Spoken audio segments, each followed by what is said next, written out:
ದಿವಂಗತ ಮುಖ್ಯಮಂತ್ರಿ ಸಿದ್ದರಾಮಯ್ಯನವರು 16ನೇ ದಾಖಲೆಯ ಬಜೆಟ್ ಅನ್ನು ಮಂಡಿಸಿದ್ದಾರೆ. ಎಲ್ಲ ವಲಯಗಳನ್ನು ಪರಿಗಣಿಸಿದ್ದಾರೆ. ಹಾಗಾದ್ರೆ ಇದು ಸುಸ್ಥಿರ ಬಜೆಟ್. ವಿಪಕ್ಷಗಳು ಈ ಬಜೆಟ್ಗೆ ಸಂಬಂಧಪಟ್ಟಂತೆ ಯಾವ ರೀತಿಯ ಅಭಿಪ್ರಾಯವನ್ನ ಮಂಡಿಸಿದ್ದಾವೆ? ಇನ್ನು ಈ ಬಜೆಟ್ ಅಂತ ಸಂದರ್ಭದಲ್ಲಿ ಅಭಿವೃದ್ಧಿಗೆ ಇದು ಎಷ್ಟರ ಮಟ್ಟಿಗೆ ಪೂರಕವಾಗಿದೆ, ಎಲ್ಲದರ ಬಗ್ಗೆ ಕೂಲಂಕುಷವಾಗಿ ಚರ್ಚೆಯನ್ನು ಮಾಡೋಣ. ನಾನು ದಿವ್ಯಶ್ರೀ.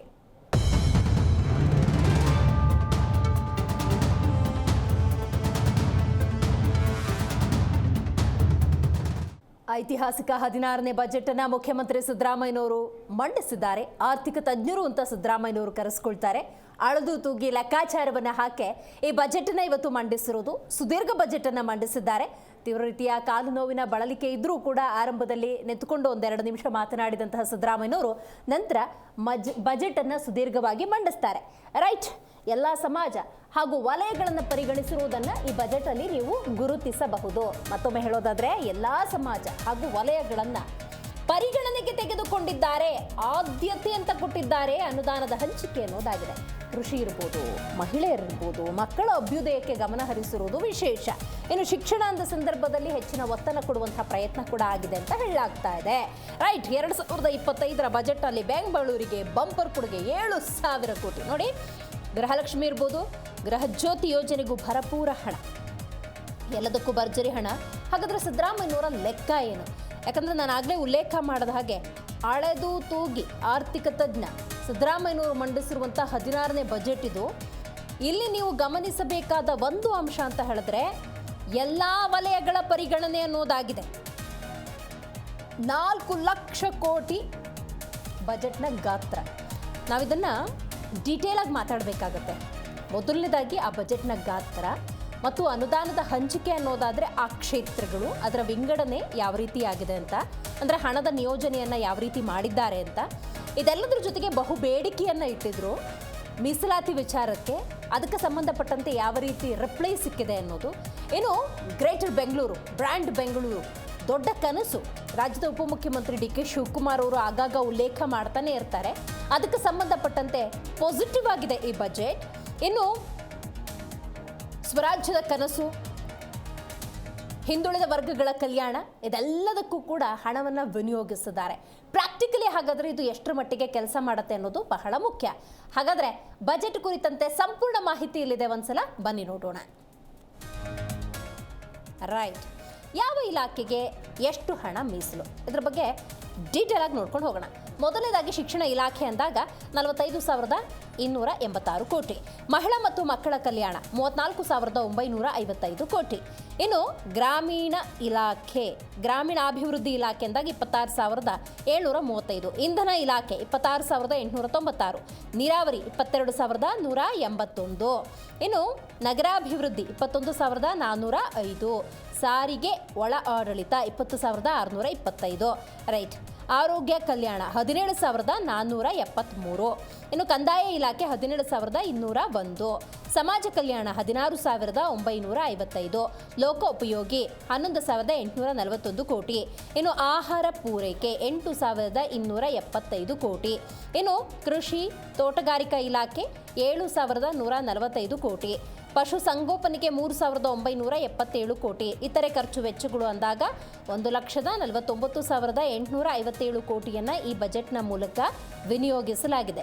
ಬಟ್ ಇಲ್ಲಿ ನೀವು ಗಮನಿಸಬೇಕಾದ ಗಮನಾರ್ಹ ಅಂಶ ಅಂತ ಹೇಳಿದ್ರೆ ಸಿದ್ದರಾಮಯ್ಯನವರು 16ನೇ ಬಜೆಟ್ ಅನ್ನು ಮಂಡಿಸಿರುವಂಥದ್ದು ಅಳದು ತೂಗಿ ಒಂದು ನಿರ್ಧಾರಕ್ಕೆ ಬಂದಿದ್ದಾರೆ. ಅಟ್ ದ ಸೇಮ್ ಟೈಮ್ ಪ್ರತಿಯೊಂದು ಇಲಾಖೆಯನ್ನು ಪರಿಗಣನೆಗೆ ತೆಗೆದುಕೊಂಡಿರೋದನ್ನು ನಾವಿಲ್ಲಿ ಗಮನಿಸಬೇಕಾಗುತ್ತೆ.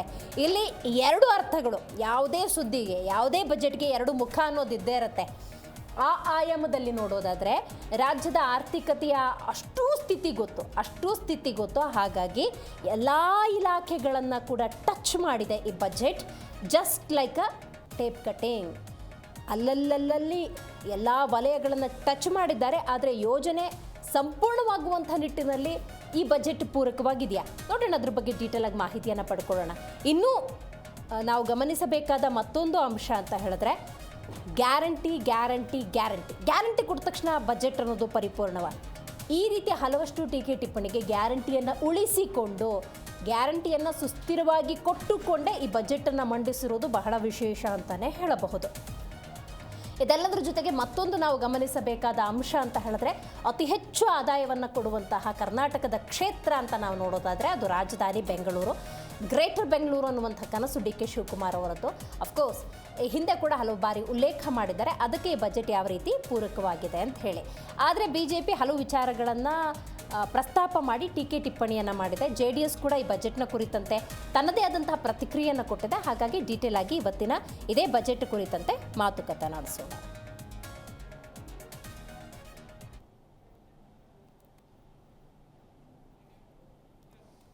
ಈ ಬಗ್ಗೆ ಮಾತಾಡಲಿಕ್ಕೆ ಮೊದಲನೇದಾಗಿ ನಮ್ಮ ಕಾರ್ಯಕ್ರಮದಲ್ಲಿ ಕಾಂಗ್ರೆಸ್ ವಕ್ತಾರರಾಗಿರುವಂತಹ ಸ್ವಾತಿ ಚಂದ್ರಶೇಖರ್ ಇದ್ದಾರೆ. ನಮಸ್ಕಾರ. ನಮಸ್ಕಾರ. ರೈಟ್, ಇನ್ನು JDS ವಕ್ತಾರರಾಗಿರುವಂತಹ ರಿಷಿಕ್ ವಿವಾನ್ ಗೌಡ ಇದ್ದಾರೆ. ನಮಸ್ಕಾರ. ಏನು ರಾಜಕೀಯ ವಿಶ್ಲೇಷಕರಾಗಿರುವಂತಹ ಪ್ರೊಫೆಸರ್ ಚಂಬಿ ಪುರಾಣಿಕ್ ಸರ್ ಇದ್ದಾರೆ. ಸರ್ ನಮಸ್ಕಾರ. ನಮಸ್ಕಾರ. ರೈಟ್, ಪುರಾಣಿಕ್ ಸರ್, ನಿಮ್ಮಿಂದನೇ ಕಾರ್ಯಕ್ರಮ ಆರಂಭ. ನೀವು ಹೇಳಬೇಕು ಸರ್, ಸಿದ್ದರಾಮಯ್ಯನವರು 16ನೇ ದಾಖಲೆಯ ಬಜೆಟ್ ಅನ್ನ ಮಂಡಿಸಿದ್ದಾರೆ. ಅಳದು ತೂಗಿ ಪ್ರತಿ ಕ್ಷೇತ್ರವನ್ನು ಕೂಡ ಟಚ್ ಮಾಡಿರೋದು, ಪ್ರತಿಯೊಂದು ವಲಯವನ್ನು ಟಚ್ ಮಾಡಿರೋದು ಮೇಲ್ನೋಟಕ್ಕೆ ಗೊತ್ತಾಗ್ತಾ ಇದೆ. ಹಾಗಾಗಿ ನೀವು ಹೇಳಬೇಕು, ಈ ಬಜೆಟ್ ಹೆಂಗಿದೆ, ಜನರಿಗೆ ಪೂರಕವಾಗಿದೆಯಾ ಅಥವಾ ಮಾರಕವಾಗಿದೆಯಾ, ಏನಂತೀರಿ ಸರ್? ನಿಜವಾಗ್ಲೂ ಒಂದ್ ರೀತಿನಲ್ಲಿ ಸಿದ್ದರಾಮಯ್ಯನವರು ಅದೃಷ್ಟವಂತರು. 16 ಬಜೆಟ್ಗಳನ್ನ ಅವರು ಮಂಡಿಸಿದ್ದಾರೆ ಅಂದ್ರೆ ಅವರು ಆರಂಭದ 1-2 ವರ್ಷಗಳಲ್ಲಿ ಅವರು ನಮ್ಮ ಮೈಸೂರು ವಿಶ್ವವಿದ್ಯಾಲಯ ವಿದ್ಯಾರ್ಥಿ ಆಗಿದ್ರು. ನಾನು ಟೀಚರ್ ಆಗಿದ್ದ ಅವ್ರ ಯುವರಾಜಸ್ ಕಾಲೇಜಿನಲ್ಲಿ ಅಲ್ಲಿಂದ ನೋಡಿದೀನಿ. ಅವ್ರಿಗೆ 4 ಜನರಿಂದ ಕಲಿಯುವ ಒಂದು ಚಾಕಚಕ್ಯತೆ ಅಥವಾ ಒಂದು ಲಿಸನಿಂಗ್ ಕೆಪಾಸಿಟಿ ಬಹಳ ಇದೆ. ಅದರಿಂದಾನೇ ಅವ್ರು ಕಲ್ತಿರೋದು. ಮೊದಲು ನಮಗೆ ಯಾಕಾದ್ರೂ ಈ ಫೈನಾನ್ಸ್ ಪೋರ್ಟ್ಫೋಲಿಯೋ ಓಕೆ ಬೇರೆದ್ರಲ್ಲಿ ಇಲ್ಲ.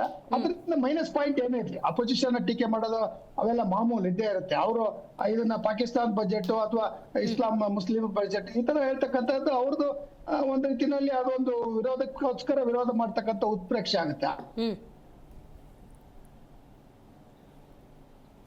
ಅಂತಕ್ಕಂಥದ್ದು ಮೇಲ್ನೋಟಕ್ಕೆ ಕಾಣುತ್ತೆ. ಯಾಕೆಂದ್ರೆ ಇವರು ಈ ಒಂದು ಕಠಿಣ ಪರಿಸ್ಥಿತಿಯಲ್ಲಿ ಅಂದ್ರೆ ಈ ಹಣಕಾಸಿನ ವ್ಯವಸ್ಥೆಯಲ್ಲಿ ಅವರು ಆಗಿರ್ತಕ್ಕಂಥ ಒಂದು ದೊಡ್ಡ ಹೊರೆ ಅಂದ್ರೆ 60,000 ಕೋಟಿ ಇರ್ತಕ್ಕಂಥ ಏನು ಗ್ಯಾರಂಟಿಗಳಿದೆ, ಆ ಗ್ಯಾರಂಟಿಗಳನ್ನು ನಿಭಾಯಿಸ್ತಕ್ಕಂಥ ಒಂದು ಸಾಮರ್ಥ್ಯದ ಸರ್ಕಸ್ ಅಲ್ಲಿ ಸ್ವಲ್ಪ ಅವರಿಗೆ ಒಂದು ರೀತಿಯಲ್ಲಿ ಅದು ಏರ್ಪೇರು ಉಂಟು ಮಾಡಿದೆ. ಆದ್ರೆ ಕೆಲವು ಪಾಪ್ಯುಲರ್ ಐಟಮ್ಸ್ ಅನ್ನು ತೆಗೆದುಕೊಂಡು ಬಂದಿದ್ದಾರೆ. ಫಾರ್ ಎಕ್ಸಾಂಪಲ್, ಈಗ ಶಿಕ್ಷಣಕ್ಕೆ 10% ಕೊಟ್ಟಿದ್ದಾರೆ. It's not A small amount, it's about 45,280.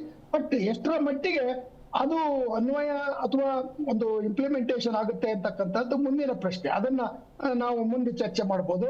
ಅದರಿಂದ ಇದುವರೆಗೂ ಅವರು ಮಾಡಿರ್ತಕ್ಕಂಥ ಒಂದು ವ್ಯವಸ್ಥೆಯಲ್ಲಿ ಶಿಕ್ಷಣಕ್ಕೆ ಮತ್ತೆ ಆರೋಗ್ಯಕ್ಕೆ ಮತ್ತೆ ಕೃಷಿಗೆ ಮತ್ತೆ ಈ ರೀತಿಯ ಒಂದು ಅರ್ಬನ್ ಡೆವಲಪ್ಮೆಂಟ್, ಅದು ಹೇಳಿದ್ರಲ್ಲ ಬೆಂಗಳೂರು ಸಿಲಿಕಾನ್ ಸಿಟಿ, ಅದನ್ನ ದೊಡ್ಡ ಗ್ರೇಟರ್ ಬೆಂಗಳೂರು ಅಂತಕ್ಕಂಥ DK ಶಿವಕುಮಾರ್ ಅವರ ಕನಸು, ಅವಕ್ಕೆಲ್ಲ ಪೂರಕವಾಗಿ 7,000 ಕೋಟಿಗಳನ್ನು ಕೊಟ್ಟಿದ್ದಾರೆ. ಇದು ಫಸ್ಟ್ ಟೈಮ್ ಬಹುಶಃ ಈ ರೀತಿಯ ಒಂದು ಹೊಸ ಕಲ್ಪನೆಯನ್ನು ಅವ್ರು ಮಾಡಿದ್ದಾರೆ. ಬಹುಶಃ ಇದೊಂದು ರೀತಿಯಲ್ಲಿ ಸಿದ್ದರಾಮಯ್ಯನವರು ಮುಂದೆ ಇರ್ತಾರೋ ಇಲ್ಲ ಅದು ಬೇರೆ ವಿಷಯ. ಬಟ್ 16ನೇ ಬಜೆಟ್ ನಲ್ಲಿ ಸಿದ್ದರಾಮಯ್ಯನವರ ಒಂದು ಐಡೆಂಟಿಟಿ, ಅವರ ಒಂದು ಗುರುತನ್ನ ಇಟ್ಟುಕೊಳ್ಳುವ ರೀತಿಯಲ್ಲಿ ಅವರು ಬಜೆಟ್ ಮಂಡಿಸಿದ್ದಾರೆ. ಆದ್ರೆ ಸರ್ ಬಜೆಟ್ ಗಾತ್ರವನ್ನ ನೀವು ಗಮನಿಸಿ ಬಜೆಟ್ನ ಗಾತ್ರವನ್ನ ನೋಡಿ ಹೇಳೋದಾದ್ರೆ 4 ಲಕ್ಷ ಕೋಟಿ ಇಟ್ ಈಸ್ ಓಕೆ.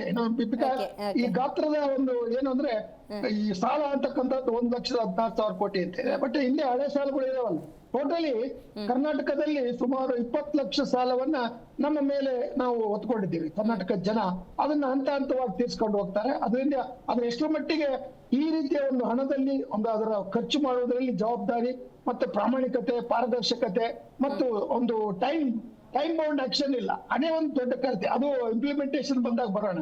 ಅದರಿಂದ ಈ ಒಂದು ಅದನ್ನ 1,16,000 ಕೋಟಿಯನ್ನ ಇವರು ಸಾಲ ಮಾಡಿದಾರಲ್ಲ, ಅದನ್ನ ನಿಭಾಯಿಸುವುದಕ್ಕೆ ಯಾವ ರೀತಿ ಕೊರತೆಯನ್ನ ಇವರು ಸಂಗ್ರಹಿಸ್ತಾರೆ ಅಥವಾ ಅದನ್ನ ಗ್ಯಾಪ್ ಅನ್ನ ಫಿಲಪ್ ಮಾಡ್ತಾರೆ, ಡೆಫಿಸಿಟ್ ಅನ್ನ ಅಂತಕ್ಕಂಥದ್ದು ಸ್ಪಷ್ಟವಾಗಿಲ್ಲ. ಅದೊಂದು ಮಾತನ್ನ ನಾನು ಬಹಳ ಒಂದು ನೆಗೆಟಿವ್ ಅಂತ ಅಲ್ಲ, ಒಂದು ವಿಮರ್ಶಾತ್ಮಕ ದೃಷ್ಟಿಯಿಂದ ಹೇಳಕ್ ಪ್ರಯತ್ನ ಪಡ್ತೀನಿ. ಅದರಿಂದ ಇಲ್ಲಿ ಸಾರಿಗೆ ಆಗ್ಲಿ, ಆರೋಗ್ಯ ಆಗ್ಲಿ, ಆಹಾರ, ಕೃಷಿ, ತೋಟಗಾರಿಕೆ ನೀವೆಲ್ಲ ಹೇಳ್ತಾ ಬಂದ್ರಿ, ಇವೆಲ್ಲಕ್ಕೂ ಸ್ವಲ್ಪ ಕೊಟ್ಟು ಬಂದಿದ್ದಾರೆ.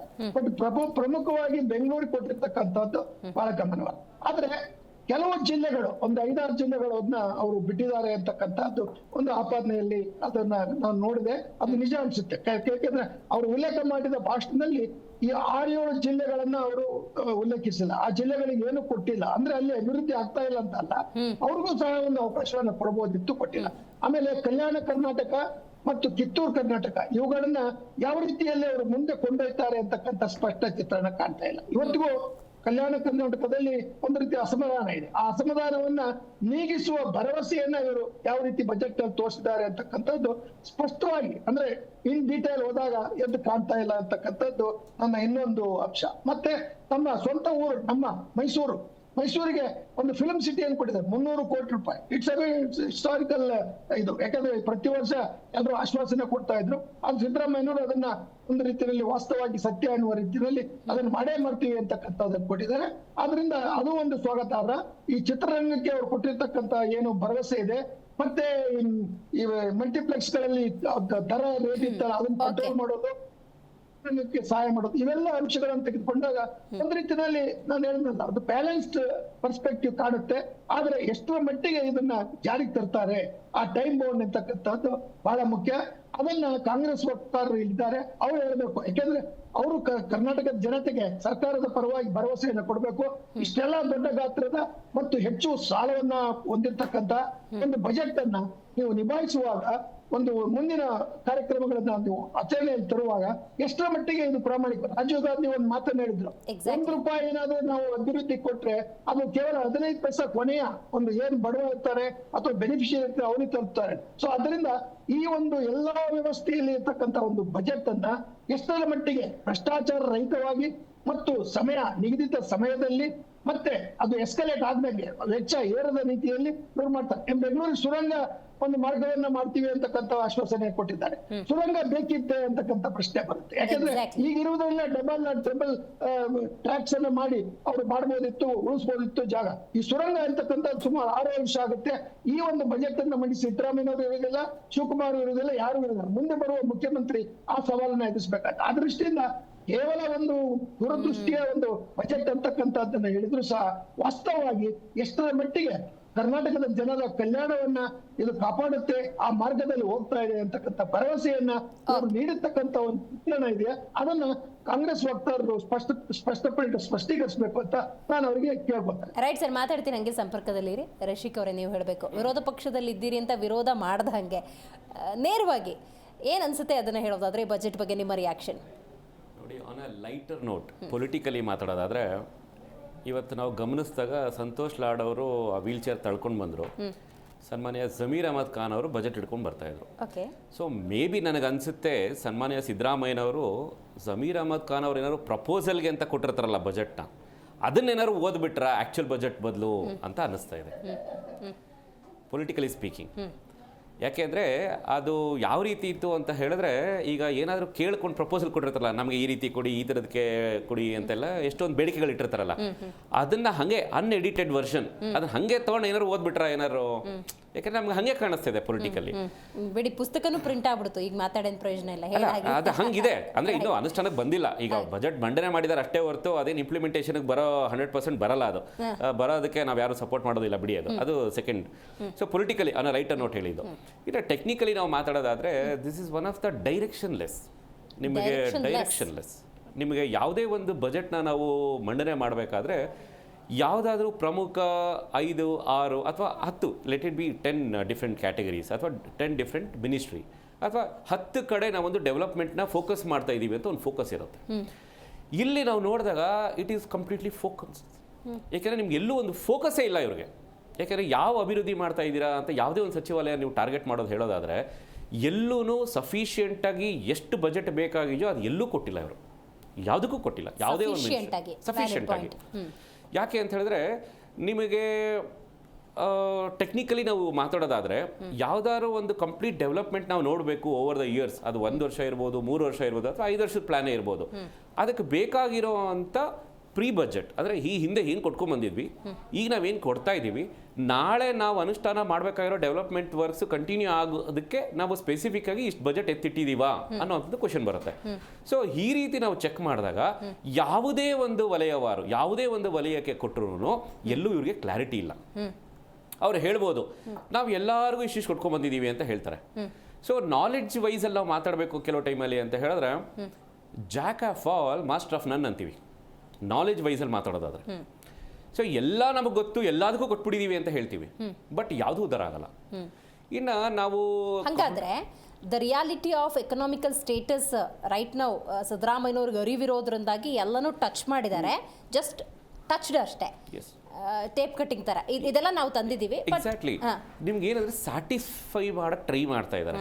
ಏನು ನೋಡಿ, ನಿಮ್ಮ ಮಿನಿಸ್ಟ್ರಿ ನಿಮಗೂ ಏನೋ ಕೊಟ್ಟಿದ್ದೀವಿ, ನೀವೇನೋ ಕೇಳಿದ್ರಿ ನಿಮಗೂ ಏನೋ ಕೊಟ್ಟಿದ್ದೀವಿ ಅನ್ನೋ ರೀತಿಲಿ ಇದು ಕೊಟ್ಟಿರುವಂಥ ಬಜೆಟ್ ಅಷ್ಟೇ ಹೊರತು ಒಂದು ಡೆವಲಪ್ಮೆಂಟಲ್ ಬಜೆಟ್ ಅಂತೂ ಹಲ್ವೇ ಅಲ್ಲ ಇದು.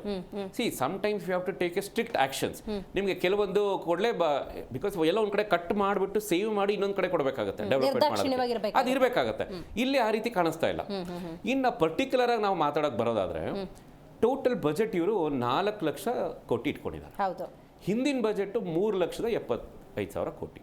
ಸೊ ನಾವು ಫಸ್ಟು ಕಾಂಗ್ರೆಸ್ ಆಡಳಿತ ಪಕ್ಷದವರು ಕೇಳ್ತಾ ಇದ್ದಿದ್ದು ಹಿಂದಿನ ವರ್ಷದ ಬಜೆಟ್ನ ನೀವು ಎಷ್ಟು ಖರ್ಚು ಮಾಡಿದ್ದೀರಾ, ಯಾವುದಕ್ಕೆ ಎಷ್ಟು ಫಂಡ್ ಅಲೋಕೇಶನ್ ಮಾಡಿದ್ದೀರಾ ಅನ್ನೋದು ಫಸ್ಟ್ ಕ್ಲಾರಿಟಿ ಕೊಡಿ ಜನಕ್ಕೆ ಅಂತ ನಾವು ಕೇಳ್ತಾ ಇದ್ದೀವಿ. ಸೊ ಇಲ್ಲಿ ಬಿಗ್ಗೆಸ್ಟ್ ಪ್ರಾಬ್ಲಮ್ ಏನಾಗಿದೆ ಅಂತ ಹೇಳಿದ್ರೆ ಇವರು ಬಂದು 2 ಫೈನಾನ್ಷಿಯಲ್ ಇಯರ್ ಇದೆಯಲ್ವಾ, ಈ 2 ಫೈನಾನ್ಷಿಯಲ್ ಇಯರಲ್ಲಿ they are not able to financially distribute funds. ಅಭಿವೃದ್ಧಿಗೋಸ್ಕರ ಏನು ಇವರು ಫಂಡ್ಸ್ನ ಅಲೋಕೇಟ್ ಮಾಡಬೇಕಾಗಿದ್ದು ದೇ ಫೇಲ್ಡ್. ಇನ್ನು ಗ್ಯಾರಂಟಿ ವಿಚಾರಕ್ಕೆ ಅಂತ ನಾವು ಬರೋದಾದರೆ ಗ್ಯಾರಂಟಿಗೆ ನಮ್ಮ ಹಿರಿಯರು ಹೇಳ್ತಾ ಇದ್ರು ಡೆಫಿಸಿಟ್ ಇದೆ ನಿಮಗೆ ಆಲ್ಮೋಸ್ಟ್ ಒಂದು 30,000 to 40,000 crores ಡೆಫಿಸಿಟ್ ಇದೆ ಈ ಗ್ಯಾರಂಟಿ ಹೆಸರು ಹೇಳ್ಕೊಂಡಾಗ. ಇವ್ರು ಎಲ್ಲಿಂದ ತೆಗೆದುಕೊಡ್ತಾ ಇದ್ರು ಅಂತ ಹೇಳಿದ್ರೆ ನಿಮಗೆ ಈಗ ಮಕ್ಕಳ ಮತ್ತು ಮಹಿಳಾ ಇಲಾಖೆ ಅಂತ ಹೇಳ್ತಾರೆ, ಅದಕ್ಕೆ ಬಜೆಟ್ ಅಲೋಕೇಶನ್ ಅಂತ ಮಾಡಿದ್ದಾರೆ, ಅದರಿಂದ ತೆಗೆದು ಗ್ಯಾರಂಟಿ ಕೊಡ್ತಾರೆ. ಹಿಂದುಳಿದ ವರ್ಗಕ್ಕೆ ಅಭಿವೃದ್ಧಿಗೆ ಅಂತ ಎತ್ತಿಡ್ತಾರೆ, ಅದರಿಂದ ತೆಗೆದು ಗ್ಯಾರಂಟಿ ಕೊಡ್ತಾ ಇದ್ದಾರೆ. ಸೊ ನಾನು ಹೇಳಕ್ ಬಯಸುವಂಥದ್ದು ಈ ಬಜೆಟ್ ಅಲ್ಲಿ ಇವರು ಗ್ಯಾರಂಟಿ ಯೋಜನೆಗಳನ್ನು ಸ್ಟಾಪ್ ಆಗ್ಬಿಟ್ಟಿದಾವ ಇಲ್ಲ. ಅಫ್ಕೋರ್ಸ್ ನೋಡಿ, ಇವಾಗ ನಿಮಗೆ ಯಾವುದು ಗ್ಯಾರಂಟಿ ಇವರು ಯಾವ್ದು ಕಮಿಟ್ಮೆಂಟ್ ಕೊಟ್ಟಿದ್ರು ಅದನ್ನ ಫುಲ್ಫಿಲ್ ಮಾಡೋಕ್ಕಾಗಿಲ್ಲ ಇನ್ನು 100%. ಅದನ್ನ ಮಾಡಬೇಕಾದ್ರೆ ಇವತ್ತು ಬೋಗಸ್ ಹೇಳ್ತಾ ಇದ್ರು ನಾವು 60,000 ಕೋಟಿ ಕೊಟ್ಬಿಟ್ಟಿದೀವಿ ಅಂತ. ಯಾವ 60,000 ಕೋಟಿ ಕೊಟ್ಟಿದ್ದೀರಾ? ಆಮೇಲೆ ಅವ್ರದೇ ಕ್ಯಾಲ್ಕುಲೇಷನ್ಸ್ ನಾವು ಹೇಳ್ತಾ ಇರೋದಲ್ಲ. 1 ಕೋಟಿ ಪ್ಲಸ್ ಜನಕ್ಕೆ ಇದರ ಅನುಭವ ಫಲಾನುಭವಿಗಳು ಅಂತ ಹೇಳ್ತಾರೆ. ಸೊ ಇವರು ಹೋದ ವರ್ಷದ ಹೇಳ್ತಾ ಇದ್ದಾರೆ, ಎಲ್ಲಿವರೆಗೂ ತಂದು ನಿಲ್ಸಿದ್ರು ಅಲ್ಲಿಂದ ಮುಂದಕ್ಕೆ ಏನು ಅದನ್ನು ಹೇಳ್ತಾ ಇಲ್ಲ. ಆಮೇಲೆ 60,000 ಕೋಟಿ ಆಲ್ರೆಡಿ ಮೈನಸ್ ಅಲ್ಲಿದ್ದಾರೆ. ಆಮೇಲೆ ಫಿಕ್ಸ್ಡ್ ಓವರ್ ಹೆಡ್ ಕಾಸ್ಟ್ ಅಂತ ಹೇಳ್ತೀವಿ ನಾವು. ಆ ಫಿಕ್ಸ್ಡ್ ಓವರ್ ಹೆಡ್ ಕಾಸ್ಟ್ ನೀವು ಯಾವುದೇ ಸರ್ಕಾರ ಆದ್ರೂ ನೀವು ಕೊಡ್ಲೇಬೇಕದು. ಈಗ ಎಕ್ಸ್ಪೆನ್ಸಸ್ ಇರುತ್ತೆ, ಸ್ಯಾಲರೀಸ್ ಇರುತ್ತೆ, ರೆಂಟಲ್ಸ್ ಮತ್ತದೆಲ್ಲ. ಸೊ ಅದನ್ನ ಹೊರತುಪಡಿಸಿ ನೀವು ಅರಿಯರ್ಸ್ ಅಂತ ತಗೊಳ್ತೀವಿ, ಹಿಂದೆ ನಾವು ಏನು ಸಾಲ ಮಾಡಿದ್ದೀವಿ, ಏನು ಕಟ್ಟಬೇಕಾಗತ್ತೆ ಅದನ್ನೆಲ್ಲ ಮೈನಸ್ ಮಾಡಬೇಕು.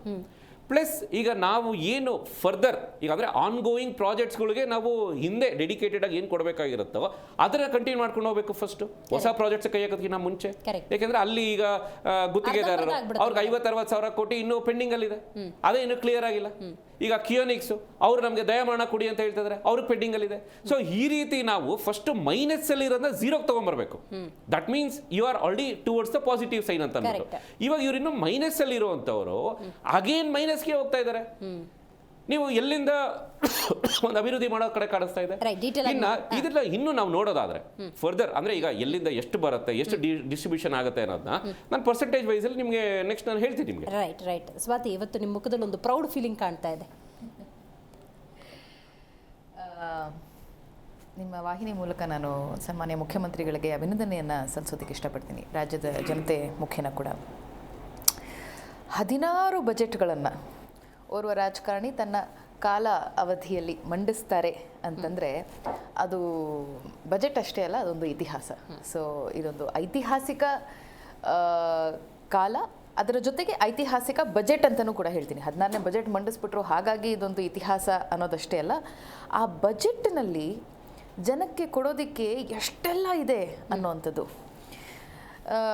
BJP ಮತ್ತು JDS ವಕ್ತಾರರು ಬೆಳಗ್ಗಿಂದ ಮಾತಾಡ್ತಾ ಇದ್ದಿದ್ದು ಮತ್ತು ನಾಯಕರು ಮಾತಾಡ್ತಾ ಇದ್ದಿದ್ದನ್ನು ನಾನು ನೋಡ್ತಾ ಇದ್ದೆ, ಕೇಳ್ತಾ ಇದ್ದೆ. ಸಿದ್ದರಾಮಯ್ಯನವರು ಮಂಡಿಸಿರುವಂತಹ ಇವತ್ತಿನ ಬಜೆಟನ್ನು ಅರ್ಥ ಮಾಡ್ಕೊಳ್ಳೋದಕ್ಕೆ ಮನಮೋಹನ್ ಸಿಂಗ್ ಅವರು ಯಾವ ರೀತಿಯಾಗಿ ಆರ್ಥಿಕ ತಜ್ಞತೆಯನ್ನು ಈ ದೇಶಕ್ಕೆ ತೆಗೆದುಕೊಂಡು ಬಂದರು ಅನ್ನೋದನ್ನ ಇವರೇನಾದರೂ ಅರ್ಥ ಮಾಡ್ಕೊಳ್ಳೋದಕ್ಕೆ ಸಾಧ್ಯ ಆದಲ್ಲಿ ಅವರ ಕೆಲವೊಂದಿಷ್ಟು ಅವರು ಬರೆದಿರುವಂತಹ ಪುಸ್ತಕಗಳಿರಬಹುದು, ಅವರು ಮಂಡಿಸಿರುವಂತಹ ಬಜೆಟ್ಗಳಿರಬಹುದು, ಅವರು ಪ್ರೆಸೆಂಟ್ ಮಾಡಿರುವಂತಹ ಪೇಪರ್ಗಳಿರಬಹುದು, ಇದನ್ನೇನಾದರೂ ತಿರುವು ಹಾಕೋದಕ್ಕೆ ಸಾಧ್ಯ ಆದರೆ ಈ ಬಜೆಟ್ ಅರ್ಥ ಆಗೋದಕ್ಕೆ ಸಾಧ್ಯ.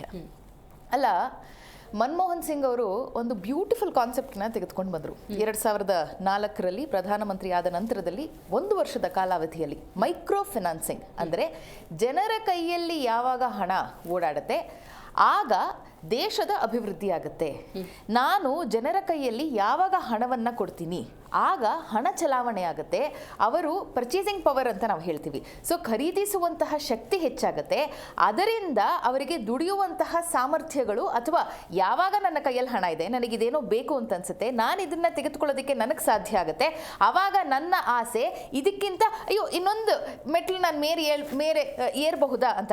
ನಾನು ದಿನನಿತ್ಯ ನನ್ನ ಬರೀ ಹೊಟ್ಟೆಗೆ ನಾನು ಬಡದಾಡ್ತಿದ್ರೆ ನನ್ನ ಜೀವನದಲ್ಲಿ ನನ್ನ ಬೇರೆ ವಿಚಾರಗಳಿಗೆ ನಾನು ಯೋಚನೆ ಮಾಡೋದಕ್ಕಾದ್ರೂ ನನ್ನ ಹತ್ರ ಅವಶ್ಯಕತೆ ಅಥವಾ ನನಗೆ ಆ ಆಲೋಚನೆ ಇರೋದಿಲ್ಲ. ಆದರೆ ಯಾವಾಗ ನನ್ನ ಕೈಯಲ್ಲಿ ಹಣ ಚಲಾವಣೆ ಆಗುತ್ತೆ ಆಗ ಮೈಕ್ರೋ ಫೈನಾನ್ಸಿಂಗ್ ಯಾವಾಗ ಅದರ ಒಂದು ಮುಂದುವರಿದ ಭಾಗವೇ ನರೇಗಾ ಮತ್ತು ಇನ್ನೊಂದಷ್ಟು ಯೋಜನೆಗಳು ಭಾರತಕ್ಕೆ ಬಂದಿದ್ದಂಥದ್ದು.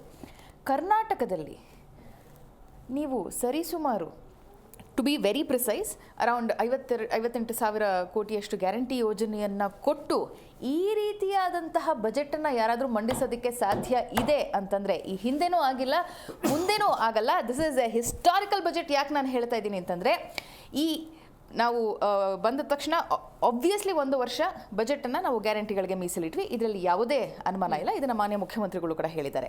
ಆದರೆ ಅದಾದ ನಂತರದಲ್ಲಿ ಬಂದಂತಹ ಕಾನ್ಸಿಕ್ಯೂಟಿವ್ ಬಜೆಟ್ಸ್ ಏನಿದೆ, ಎಸ್ಪೆಷಲಿ ಈ ಬಜೆಟ್, ಸೊ ಎಲ್ಲ ಕ್ಷೇತ್ರಗಳಿಗೂ ಕೂಡ ಟಚ್ ಮಾಡಿ ಗ್ಯಾರಂಟಿಯನ್ನು ಮ್ಯಾನೇಜ್ ಮಾಡಿ, ಅದರ ಜೊತೆಗೆ ಬೆಂಗಳೂರಿನ ಅಭಿವೃದ್ಧಿ, ಪ್ರತಿಯೊಂದು ಜಿಲ್ಲೆಯನ್ನು ಕೂಡ ಕಾನ್ಸಂಟ್ರೇಟ್ ಮಾಡಿ. ಉತ್ತರ ಕರ್ನಾಟಕದಲ್ಲಿ ನೀವು ನೋಡಿ, ಕೃಷ್ಣಾ ಮೇಲ್ದಂಡನೆ ಯೋಜನೆಗೆ 52,000 ಕೋಟಿ, that is a huge budget. ಇಡೀ ಉತ್ತರ ಕರ್ನಾಟಕ ನಿಮಗೆ ಅಲ್ಲಿ ಕವರ್ ಆಗುತ್ತೆ. ಲ್ಯಾಂಡ್ ಅಕ್ವಿಸಿಷನ್ ಇವಾಗಿಂದ ಶುರು ಆಗುತ್ತೆ, ಇನ್ನೇನು ಏಪ್ರಿಲ್ ಮೇ ಅಲ್ಲಿ ಶುರು ಆಗುತ್ತೆ ಅಂತ ಆಲ್ರೆಡಿ ಮುಖ್ಯಮಂತ್ರಿಗಳು ಇವತ್ತಿನ ಬಜೆಟ್ನಲ್ಲಿ ಹೇಳಿರುವಂಥದ್ದು. ಮತ್ತೆ ಇಷ್ಟು ದಿನ ಏನೋ ಬಿಜೆಪಿಯವರು ದಕ್ಷಿಣ ಕನ್ನಡದ ಜಿಲ್ಲೆಗಳನ್ನು ತಾವು ದತ್ತು ತಗೊಂಡಿದ್ದೀವಿ ಅನ್ನೋ ರೀತಿ ಬಿಹೇವ್ ಮಾಡಿಕೊಂಡು ಅಲ್ಲಿಗೆ ಒಂದು ಆಸ್ಪತ್ರೆಯನ್ನು ಕೊಡೋದಕ್ಕೆ ಸಾಧ್ಯ ಆಗಲಿಲ್ಲ ಪುತ್ತೂರಲ್ಲಿ. ನಮ್ಮ ಕಾಂಗ್ರೆಸ್ಸಿನ ಶಾಸಕರು ಅಲ್ಲಿ ಗೆದ್ದು ಬಂದು ಪಟ್ಟು ಹಿಡಿದು ಇವತ್ತಿನ ದಿನ ಅಲ್ಲಿ ಒಂದು ಆಸ್ಪತ್ರೆಯನ್ನು ಅವರ ಜಿಲ್ಲೆಗೆ ತೆಗೆದುಕೊಂಡು ಹೋಗ್ತಾರೆ. ಆತ ಸಂಭ್ರಮಿಸ್ತಾ ಇದ್ದಂತಹ ಪರಿಯನ್ನು ಇವತ್ತು ನೋಡಿದ್ರೆ ಗೊತ್ತಾಗುತ್ತೆ ಆ ಜನ ಎಷ್ಟು ವರ್ಷಗಳಿಂದ ಇದಕ್ಕೋಸ್ಕರ ಪರಿತಪಿಸ್ತಾ ಇದ್ರು ಅನ್ನುವಂಥದ್ದು. ಇನ್ನು ಅಥಣಿ ಕ್ಷೇತ್ರವನ್ನು ನೋಡೋದಾದ್ರೆ ನಿಮಗೆ ಅಲ್ಲೊಂದು ಹಾಸ್ಪಿಟಲ್ ಆಗಿರಬಹುದು, ಕಾಲೇಜ್ ಆಗಿರಬಹುದು, ಮತ್ತೆ ಕಲ್ಯಾಣ ಕರ್ನಾಟಕದ ಬಗ್ಗೆ ಮಾತಾಡ್ತಾ ಇದ್ರು. ಕಲ್ಯಾಣ ಕರ್ನಾಟಕದ ಅಭಿವೃದ್ಧಿ ನಿಗಮ ಪ್ರತ್ಯೇಕವಾಗಿ ರಾಜ್ಯದಲ್ಲಿ ಇರುವಂಥದ್ದು, ಆದರೆ ಅದನ್ನ ಹೊರತುಪಡಿಸಿಯೂ ಕೂಡ ಜಿಲ್ಲಾವಾರು ಅಲೋಕೇಶನ್ಸ್ ಆಗಿರುವಂಥದ್ದು. ಆ್ಯಂಡ್ ಮಧ್ಯ ಕರ್ನಾಟಕಕ್ಕೆ ಕೊಟ್ಟಿರುವಂತಹ ನಿಮಗೆ ಇಲಾಖೆವಾರು ಅಲೋಕೇಶನ್ಸನ್ನು ನೀವು ನೋಡ್ಕೊಳ್ತಾ ಬಂದರೆ, so this is definitely A historical budget. And ಸಾಲ ಅಂತ ಮಾತಾಡ್ತಾ ಇದ್ದೀವಿ ನಾವು ಇವತ್ತಿನ ದಿನ. ನಾವು ಕರ್ನಾಟಕ ರಾಜ್ಯದಲ್ಲಿ ಕಟ್ಟುವಂಥದ್ದು 6,27,000 ಕೋಟಿ ನಾವು ಕೇಂದ್ರಕ್ಕೆ ತೆರಿಗೆ ಅಂತ ಕಟ್ತೀವಿ. ನಮ್ಮ ಸಾಲ ಇರುವಂಥದ್ದು ಎಷ್ಟು? 5,40,000 ಕೋಟಿ. ನೀವು ಕೊಡಿ, ನಾವು ಕಟ್ಟಿರೋ ಹಣನ ನೀವು ವಾಪಸ್ ಕೊಡಿ, ನಮಗೆ 1 ವರ್ಷದ ಹಣ ನೀವು ಕೊಡಿ ಕೇಂದ್ರದಿಂದ ಸಾಕು. ನಾವು ಕಟ್ತಾ ಇರುವಂಥ ಹಣನ ದಕ್ಷಿಣ ಭಾರತದ ರಾಜ್ಯಗಳಿಗೆ ಆಯಾ ವಾರ್ಷಿಕವಾಗಿ ನಾವು ಕಟ್ಟಿರುವಂಥ ಹಣವನ್ನ ನೀವು ನಮಗೆ ಕೊಡಿ, ನಾವೇ ಅದರಲ್ಲಿ ನಮ್ಮ ಸಾಲವನ್ನ ತೀರಿಸಿ ನಿಮಗೆ ವಾಪಸ್ ನಾವು ಹಣವನ್ನ ಕೊಡ್ತೀವಿ. ಅದನ್ನ ಮಾಡೋದಕ್ಕೆ ಸಾಧ್ಯ ಇಲ್ಲದೆ ಇದ್ದವರು ನೀವು ನೋಡ್ತಾ ಬನ್ನಿ, ನಮ್ಮ ಫಿಸ್ಕಲ್ ಡೆಫಿಸಿಟ್ ಅನ್ನೋದು ಜಾಸ್ತಿ ಆಗಿರೋದು. ನಾನು ಈ ಹಿಂದೆ ಬಿಜೆಪಿ ಸರ್ಕಾರ ಇದ್ದಾಗಲೂ ನಾನು ಹೇಳ್ತಾ ಇದ್ದೀನಿ, ಇದು ಕೇವಲ ಕಾಂಗ್ರೆಸ್ ಸರ್ಕಾರ ಬಂದ ನಂತರದಲ್ಲಿ ಅಂತ ನಾನು ಮಾತಾಡ್ತಾ ಇಲ್ಲ. GST ಯಾವಾಗ ಬರೋದಕ್ಕೆ ಶುರುವಾಯಿತು, ಯಾವಾಗ ಬಾಕಿ ಉಳಿಯೋದಕ್ಕೆ ಶುರುವಾಯಿತು, ರಾಜ್ಯಕ್ಕೆ ಬರಬೇಕಾಗಿರುವಂತಹ ತೆರಿಗೆ ಹಣ, ಅವಾಗಿಂದ ನಮ್ಮ ಡೆಫಿಸಿಟ್ ಜಾಸ್ತಿ ಆಗ್ತಾ ಹೋಯ್ತು. ಅಂದ್ರೆ ನಮ್ಮ ಸಾಲದ ಹೊರೆ ಜಾಸ್ತಿ ಆಗ್ತಾ ಹೋಯ್ತು. ಇದಕ್ಕಿಂತ ಮುಂಚೆ ಯಾಕೆ ನಮಗೆ ಫಿಸ್ಕಲ್ ಡೆಫಿಸಿಟ್ ಇಷ್ಟು ಜಾಸ್ತಿ ಇರಲಿಲ್ಲ? ಹೆಂಗೆ ನಾವು ಅವಾಗ ಮ್ಯಾನೇಜ್ ಮಾಡ್ತಿದ್ವಿ? ಅವಾಗ ಆಯ್ತು, ಬಿಜೆಪಿ ಸರ್ಕಾರ ಯಾವುದೇ ರೀತಿಯಾದಂಥ ಗ್ಯಾರಂಟಿಯನ್ನು ಕೊಡ್ತಿರ್ಲಿಲ್ವಲ್ಲ, ಅವರು ಯಾಕೆ ಈ ರೀತಿಯಾದಂಥ ಸಾಲವನ್ನ ಹೊರೆಯನ್ನ ಹೊರಿಸಿ ಹೋಗ್ಬೇಕಾಗಿ ಬಂತು? It is because central government ದಕ್ಷಿಣ ಭಾರತ ರಾಜ್ಯಗಳಿಗೆ ಜಿಲ್ಲೆಗಳಿಗೆ ಮಾಡ್ತಾ ಇರುವಂತಹ ಒಂದು ಅನ್ಯಾಯದ ಪ್ರತ್ಯೇಕವಾಗಿ ನಾವು ಇದನ್ನ ಎದುರಿಸ್ತಾ ಇದೀವಿ ಹೊರತು ಡಿಸ್ಪೈಟ್ ಆಲ್ ಆಫ್ ದ್ಯಾಟ್ ನಮಗೆ ಆಗ್ತಾ ಇರುವಂತಹ ಅನ್ಯಾಯದ ಹೊರತಾಗೂ ಕೂಡ ಇಂತಹ ಬಜೆಟ್ ಅನ್ನ ನಾವು ಮಂಡಿಸಿದೀವಿ. ಮತ್ತು ಪ್ರತಿ ಜಿಲ್ಲೆಗೆ, ಪ್ರತಿ MLA ಕ್ಷೇತ್ರಕ್ಕೆ, ಜಿಲ್ಲಾವಾರು ಅಷ್ಟೇ ನಾನು ಮಾತಾಡ್ತಿಲ್ಲ, 224 ಕ್ಷೇತ್ರಕ್ಕೂ ಕೂಡ ಸಮಪಾಲು ಅಂತ ಏನು ಕರೀತಾರೆ, ಎಲ್ಲ ವರ್ಗಗಳಿಗೂ ಕೂಡ ಕೊಟ್ಟಿರುವಂತಹ ಬಜೆಟ್ ಇದು. ಆ್ಯಂಡ್ ಎಸ್ಪೆಷಲಿ ಮಾತಾಡ್ತಿದ್ರು ಮೈನಾರಿಟಿ ಅಂತ. ಸ್ವಾಮಿ, ನಿಮಗೆ ನಾನು ಏನು ಬಜೆಟನ್ನು ಅರ್ಥ ಮಾಡ್ಕೊಳ್ಬೇಕು ಅಂತಂದ್ರೆ ಅಲ್ಲ ಬಜೆಟನ್ನು ಅರ್ಥ ಮಾಡ್ಕೋಬೇಕು ಅನ್ನೋದಾದ್ರೆ ಅಟ್ಲೀಸ್ಟ್ ಬೇಸಿಕ್ ಎಕನಾಮಿಕ್ಸ್ ಅನ್ನ ಕೂಡ ನೀವು ಅರ್ಥ ಮಾಡ್ಕೊಳ್ಳಿ. ನಮಗೆ ನಮ್ಮ ರಾಜ್ಯದಲ್ಲಿರುವಂಥದ್ದು 1 ಕೋಟಿ SC/ST ಜನ ಆನ್ ಬ್ರಾಡರ್ ಪರ್ಸ್ಪೆಕ್ಟಿವ್ ನಾನು ತಗೊಳ್ತಾ ಇದ್ದೀನಿ. ಅದಕ್ಕೆ ನಾವು ಮೀಸಲಿಟ್ಟಿರುವಂಥದ್ದು 42,000 ಕೋಟಿ. ಅದೇ ಕೇಂದ್ರ ಸರ್ಕಾರ ಹಂಗೆ ನೋಡೋಕ್ಕೋದ್ರೆ ಮೀಸಲಿಡಬೇಕಾಗಿದ್ದಂಥದ್ದು 10 ಲಕ್ಷ ಕೋಟಿಯನ್ನು SC/STಗಳಿಗೆ ಮೀಸಲಿಡಬೇಕಾಗಿತ್ತು. ಆದರೆ ಅವರು ಮೀಸಲಿಡುವಂಥದ್ದು ವಾರ್ಷಿಕವಾಗಿ 51,000 ಕೋಟಿ. ಸೊ ಎಲ್ಲ ವರ್ಗಗಳನ್ನು ಕೂಡ ಹೇಗೆ ತೂಗಿಸ್ಕೊಂಡು ಹೋಗಬೇಕು ಅನ್ನೋದನ್ನ ಸಿದ್ದರಾಮಯ್ಯನವರಿಗೆ ಯಾರೂ ಹೇಳ್ಕೊಡೋದಕ್ಕೆ ಸಾಧ್ಯ ಇಲ್ಲ. ಅವರು ಮಂಡಿಸಿರುವಂತಹ ಬಜೆಟ್ ಅದನ್ನು ಮಾತಾಡುತ್ತೆ. ರೈಟ್. ಪುರಾಣಿಕ್ ಸರ್, ನೀವು ಹೇಳಬೇಕು, ಯಾವುದೇ ಬಜೆಟ್ ಅಂದ ಸಂದರ್ಭದಲ್ಲಿ ದೂರದೃಷ್ಟಿ ಅನ್ನೋದು ಬಹಳ ಮುಖ್ಯ. ಈಗ ಪಂಚವಾರ್ಷಿಕ, ಈಗ ನೋಡಿ, ಈಗ 3 ವರ್ಷದ ಅವಧಿ ಇದೆ. ಈ ಬಜೆಟ್ ನಿಮ್ಗೆ ನೋಡಿದ್ರೆ ಕೇವಲ 3 ವರ್ಷಕ್ಕಷ್ಟೇ ಸೀಮಿತವಾಗಿದೆಯಾ ಅಂತ ಅನ್ಸುತ್ತಾ, ಅಥವಾ ದೂರದೃಷ್ಟಿ ಕಾಣ್ತಾ ಇದೆ? ಯಾವುದೋ ಒಂದು ಹೊಸ ಯೋಜನೆಯನ್ನು ತಂದಿದ್ದಾರೆ, ಇದು ಯಾವುದೇ ಸರ್ಕಾರ ಬರಲಿ ಅದು ಕಂಟಿನ್ಯೂ ಆಗುವಂತಹ ಯೋಜನೆ, ಈ ಥರ ನಿಮ್ಗೇನಾದರೂ ವಿಸಿಬಲ್ ಆಗ್ತಿದೆಯಾ ಸರ್? ಆ ರೀತಿ ನೋಡೋದಾದ್ರೆ ಇದು ಕೇವಲ 1 ಅಥವಾ 2 ವರ್ಷಕ್ಕೆ ಸೀಮಿತವಾಗಿರ್ತಕ್ಕಂಥ ಬಜೆಟ್ ಅಂತ ಕಾಣುತ್ತೆ. ಯಾಕಂದ್ರೆ ದೂರದೃಷ್ಟಿಯ ಅವರು ಸ್ವಾತಿ ಅವರು ಪಕ್ಷದ ಪರವಾಗಿ ಒಟ್ಟಾರೆ ಒಂದು ಓವರ್ ಆಲ್ ಪಿಕ್ಚರ್ ನಲ್ಲಿ ಚೆನ್ನಾಗಿ ಡಿಫೆಂಡ್ ಮಾಡಿದ್ರು. ಆದ್ರೆ ವಾಸ್ತವವಾಗಿ ನೋಡಿದ್ರೆ ನೀವು ಹೇಳಿದಂಗೆ ಔಟ್ಸ್ಟ್ಯಾಂಡಿಂಗ್ ಆಗಿ ಈಗ ನೋಡಿ, ಫಾರ್ ಎಕ್ಸಾಂಪಲ್ ಫಿಲ್ಮ್ ಸಿಟಿ ಇದೆಯಲ್ಲ, that it self is one, but it's a very minor one. ಅವ್ರು ಕಲ್ಯಾಣ ಕರ್ನಾಟಕ ಮತ್ತು ಕಿತ್ತೂರು ಕರ್ನಾಟಕದ ಬಗ್ಗೆ ಅವ್ರು ಹೇಳುವಾಗ ಸ್ಪಷ್ಟವಾಗಿ ಹೇಳ್ಬೇಕಾಗಿದೆ. ಈಗಲೂ ಸಹ ಅಲ್ಲಿರ್ತಕ್ಕಂಥವ್ರಿಗೆ ಅಸಮಾಧಾನ ಇದೆ.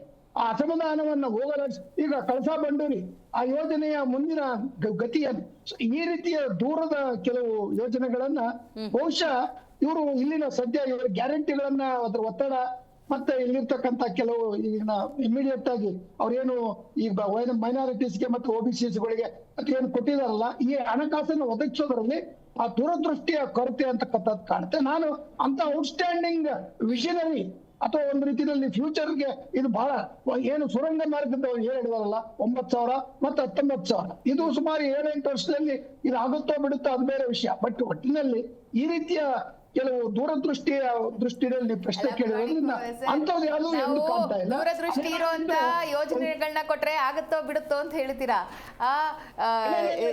ಈಗ ಫಿಲ್ಮ್ ಸಿಟಿ ಬಗ್ಗೆ ಮಾತಾಡಿದ್ರೆ it is a small story ಅಂತ ಹೇಳ್ತೀರಾ? ಹೇಗೆ ಹೇಳಿ ನೀವು?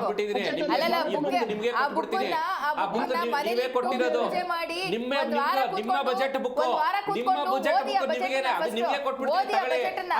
ಒಂದೊಂದು ಲೈನನ್ನು ಕೂತ್ಕೊಂಡು ಓದಿ, ಆಯ್ತಾ? ಪಕ್ಕದಲ್ಲಿ ಒಂದು ಎಕನಾಮಿಕ್ಸ್ ಸರ್ವೆ ಇಟ್ಕೊಂಡು ಓದಿ,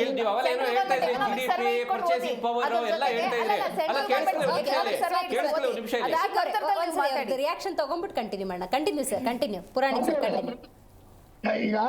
ಈಗ ಸಾಲ ಮಾಡಿ ತುಪ್ಪ ತಿನ್ನೋದಿತ್ತಲ್ಲ, ಆತರ ಆಗ್ಬಾರ್ದು.